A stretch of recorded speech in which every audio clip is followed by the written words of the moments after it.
My entitled crazy coworker said that she's unable to do her job, all because Mercury was in retrograde, which as a result directly affects my ability to do my job. So I decided to call her out and say that vibrations and energies don't pay the bills, doing your job does, resulting in her breaking down and crying and me getting in trouble with management. And now I'm kind of wondering if I crossed the line here because right now I don't know what else to do. Here's what's going on. Okay, so I work in an office of about 15 people. One of my coworkers, who I will call Ashley for the sake of the story, has recently really gotten into like manifestation, crystals, astrology, and basically the whole spiritual wellness thing, which is totally fine, like everyone's allowed their beliefs. Well, the problem is that Ashley started treating manifestation like it's a substitute for actually doing her job. She's missed 3 important deadlines in the last month, all because she said the energy just wasn't right to complete the work. She told our boss that she couldn't take on a new project because apparently Mercury was in retrograde. She spends at least an hour every day at her desk doing abundance affirmations instead of answering emails. Last week, she announced to the whole team that she's manifesting a promotion and a $20,000 raise by putting it out there into the universe. I'm going to align my vibrations and it's gonna happen. Now, she hasn't actually applied for any higher positions or asked for a raise, but instead she's just kind of manifesting it, whatever that means. Well, yesterday we were in a break room and she was talking about how she's struggling to pay rent this month. But she then said that she's not worried about this because she's called in financial abundance and trusts that the universe will provide. And when I heard this, I kinda snapped. I told her that manifestation isn't going to deposit money into her bank account, and that if she had spent half as much energy actually working as she does talking about manifesting success, she might actually get somewhere. Well, when I said that, she got really upset and said I was blocking her blessings with negative energy, and that I'm clearly vibrating at a lower frequency, which is why I just simply don't understand. She then left the break room crying after I said that. But now half the office thinks I'm a jerk for making her cry, and the other half is thanking me privately for saying what we're all thinking. My manager pulled me aside and said that while he agrees Ashley's performance is an issue, apparently it wasn't my place to say anything and I should have been more sensitive. My boyfriend says that I was harsh but not wrong, but my sister says I'm a jerk for mocking someone's beliefs even if I think they're ridiculous. But here's the thing, I don't care what she believes in her personal life. Manifest all you want at home, but when your spiritual journey means the rest of us have to pick up the slack at work, that's a problem. So seriously, am I the jerk here for telling the truth? Like, even if I did hurt her feelings, am I really at fault here? Because right now I'm still very annoyed about this and I don't know what to do about it. Okay, I'm right there with the original poster. I think they're 100% correct. If you want to go home and manifest everything as hard as you want, sit there and stare at crystals and throw it around and do whatever you want, like honestly, go for it. I will literally never care what you're doing in private, like at all. Everyone's got some weird thing they do that they're like, oh man, this is my thing and I like it. And some people are more open about it than others, but it's like, dude, I don't care. Do it in private, do it as much as you want. If you're not hurting anyone else, yourself or me, then you get 2 thumbs up for me, dude. Go for it. I don't care that much. But the second you start affecting my job, the second you say, oh, I can't do my job because the energy isn't right, the vibrations aren't aligning, and Mercury is in retrograde, then at that point, I'm gonna call your crap out and be like, no, you're not gonna make me do extra work just because the crystals on your desk are saying, oh, don't do it. Because that is not how this works, lady. I'm here to make rent and try to pay the bills. The last thing I need is some astrology weirdo being like, I can't do it. The crystals say that I can't. And by the way, this could extend to literally any belief or religion. I could have a Christian coworker who's refusing to like do their job all because the Bible says so, and I would still have the same reaction of like, bro, you need to get your act together or like quit your job and do anything else. Because this right now is not working for me. I'm not gonna be like punished just because you don't want to do your job. I literally don't care what your reasoning is. Either do your job or quit and go do something else. So this is kind of like a roundabout way of saying I don't think the original poster's in the wrong at all. I think they said exactly what needed to be said. And the fact that Ashley's trying to take this in the wrong way, in my opinion, is just silly if you ask me. If you like Am I the Jerk, you're probably going to love Am I the Genius. Check it out, link down below in the description. Also, go to AmITheJerk.com/submit if you would like to submit your own stories. My brother basically planned a camping trip around me without even asking me first if I could go. But once I told him I wasn't available because I had some work obligations, he freaked out and said that I'm ruining everything, despite the fact that I literally cannot make this trip happen. And at this point, I'm wondering if I might be the jerk for not just going along with it. Here's basically how it all started. Okay, so my brother has been wanting to do this big group camping trip for like several months now. He's been talking about it nonstop. And honestly, I tuned out most of it because it just didn't involve me. Or so I thought. Last week, I get added to a group chat with like 12 other people, and my brother had already sent out this whole itinerary. There were dates, locations, who's driving with who's bringing what supplies, etc. And right there next to my name, it says bringing the tent and coolers and driving the second car. Now, here's the thing. Nobody asked me if I was free to do this. Nobody asked me if I even wanted to go. Nobody even asked me if I had a tent. He just put my name down and built part of the whole trip around me being there. So I called him up and I was like, hey, what is this about? And he just laughed and said, come on, bro, don't be like that. I already told everyone you're coming. Like, that's supposed to make me say, okay, fine, I guess I have no choice now. The thing is, I can't even go that weekend. I have a work thing that I cannot miss. I told him that and he got quiet for a second and then said, oh, you can move it. And it's like, bro, move my work obligation for a camping trip he never even asked me about? Are you kidding me right now? So I said to him, no, I'm not going, and you should have asked me first. And that's when he got really upset. He said I was making him look stupid in front of his friends because now he has to rearrange everything. And he actually said that I was being difficult on purpose. Now, I'm not even against camping. I probably would have said yes if he had just freaking asked me like a normal person, but he didn't. He decided for me, and now he's mad that I won't play along. So am I the jerk here? Because right now I'm not sure what to do about this.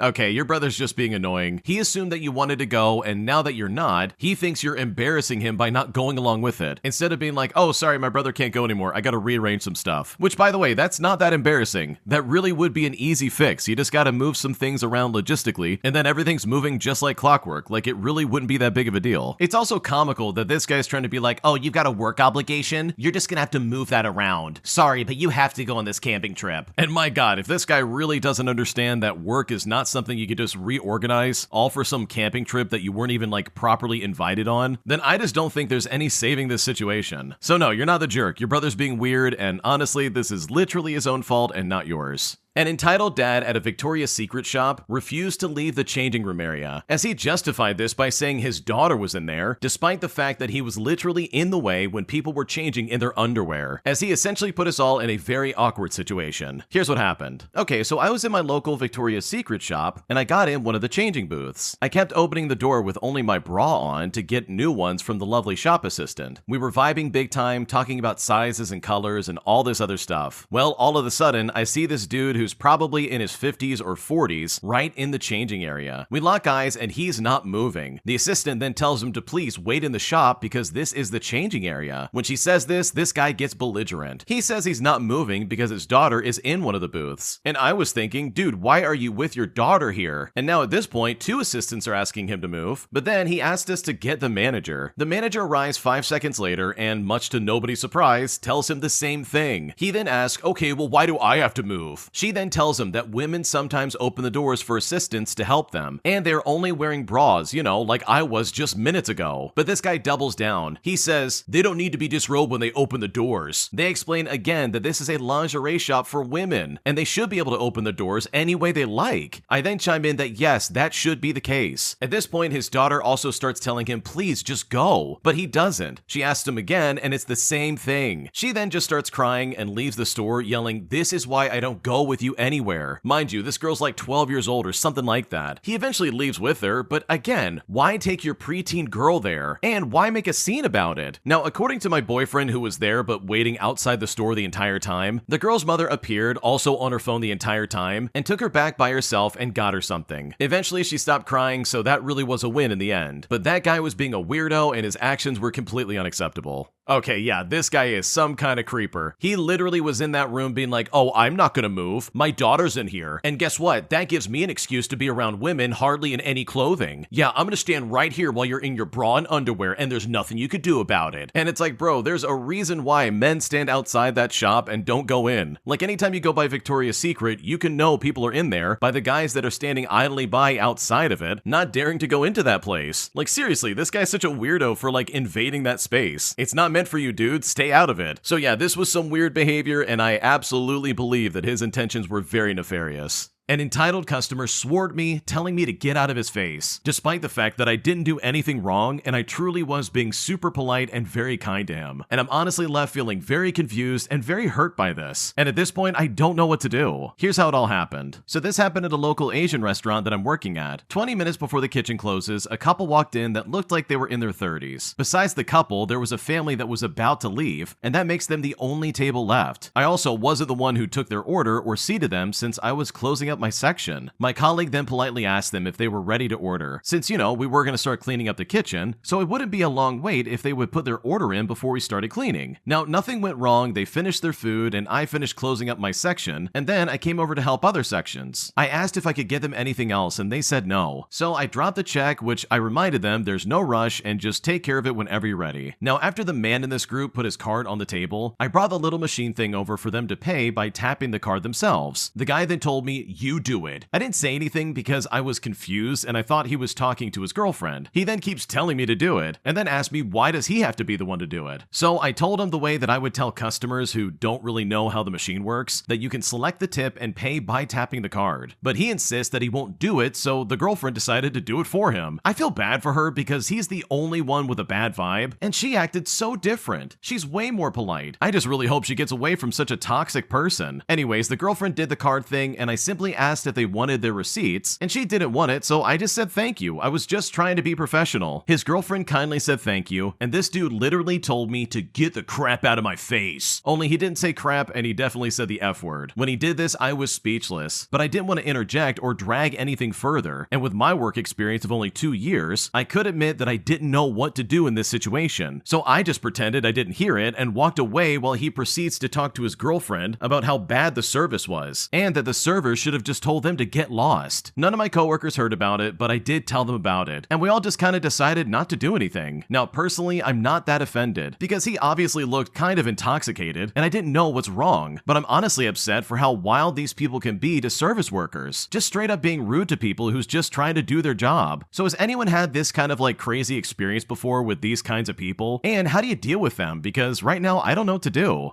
Okay, I know you meant well, and you're probably sitting there saying okay, maybe he had a bad day. But trust me when I say this, he did that on purpose. He wanted you to feel the shock of him telling you to get the F out of his face, and he wanted you to know exactly how he felt. And in my opinion, if someone tells you something like that, and they show you exactly who they are, you should believe them the first time and just move forward from there. So I really think it was a mistake to do nothing. I would have gotten management involved, I would have gotten every single person in that restaurant involved, and guaranteed that this guy's not only going to get kicked out of there right then and there, but he's also banned from coming back. That kind of behavior is absolutely unacceptable, because it starts with him cussing at you straight up to your face, and then it leads to violence, which absolutely is the next step in this equation. And that is scary, because good lord, there's no reason for that. I don't care if this guy's drunk or not, there's no reason to be talking like that to anyone, especially to servers who literally were doing their job and taking care of you. It's not your fault that this guy doesn't know how to read and doesn't know when your closing time is. My god, read the room, buddy. You're coming in 20 minutes before closing. Of course we're gonna be hey, you want to order your food so we can get it to you? Instead, this guy wants to act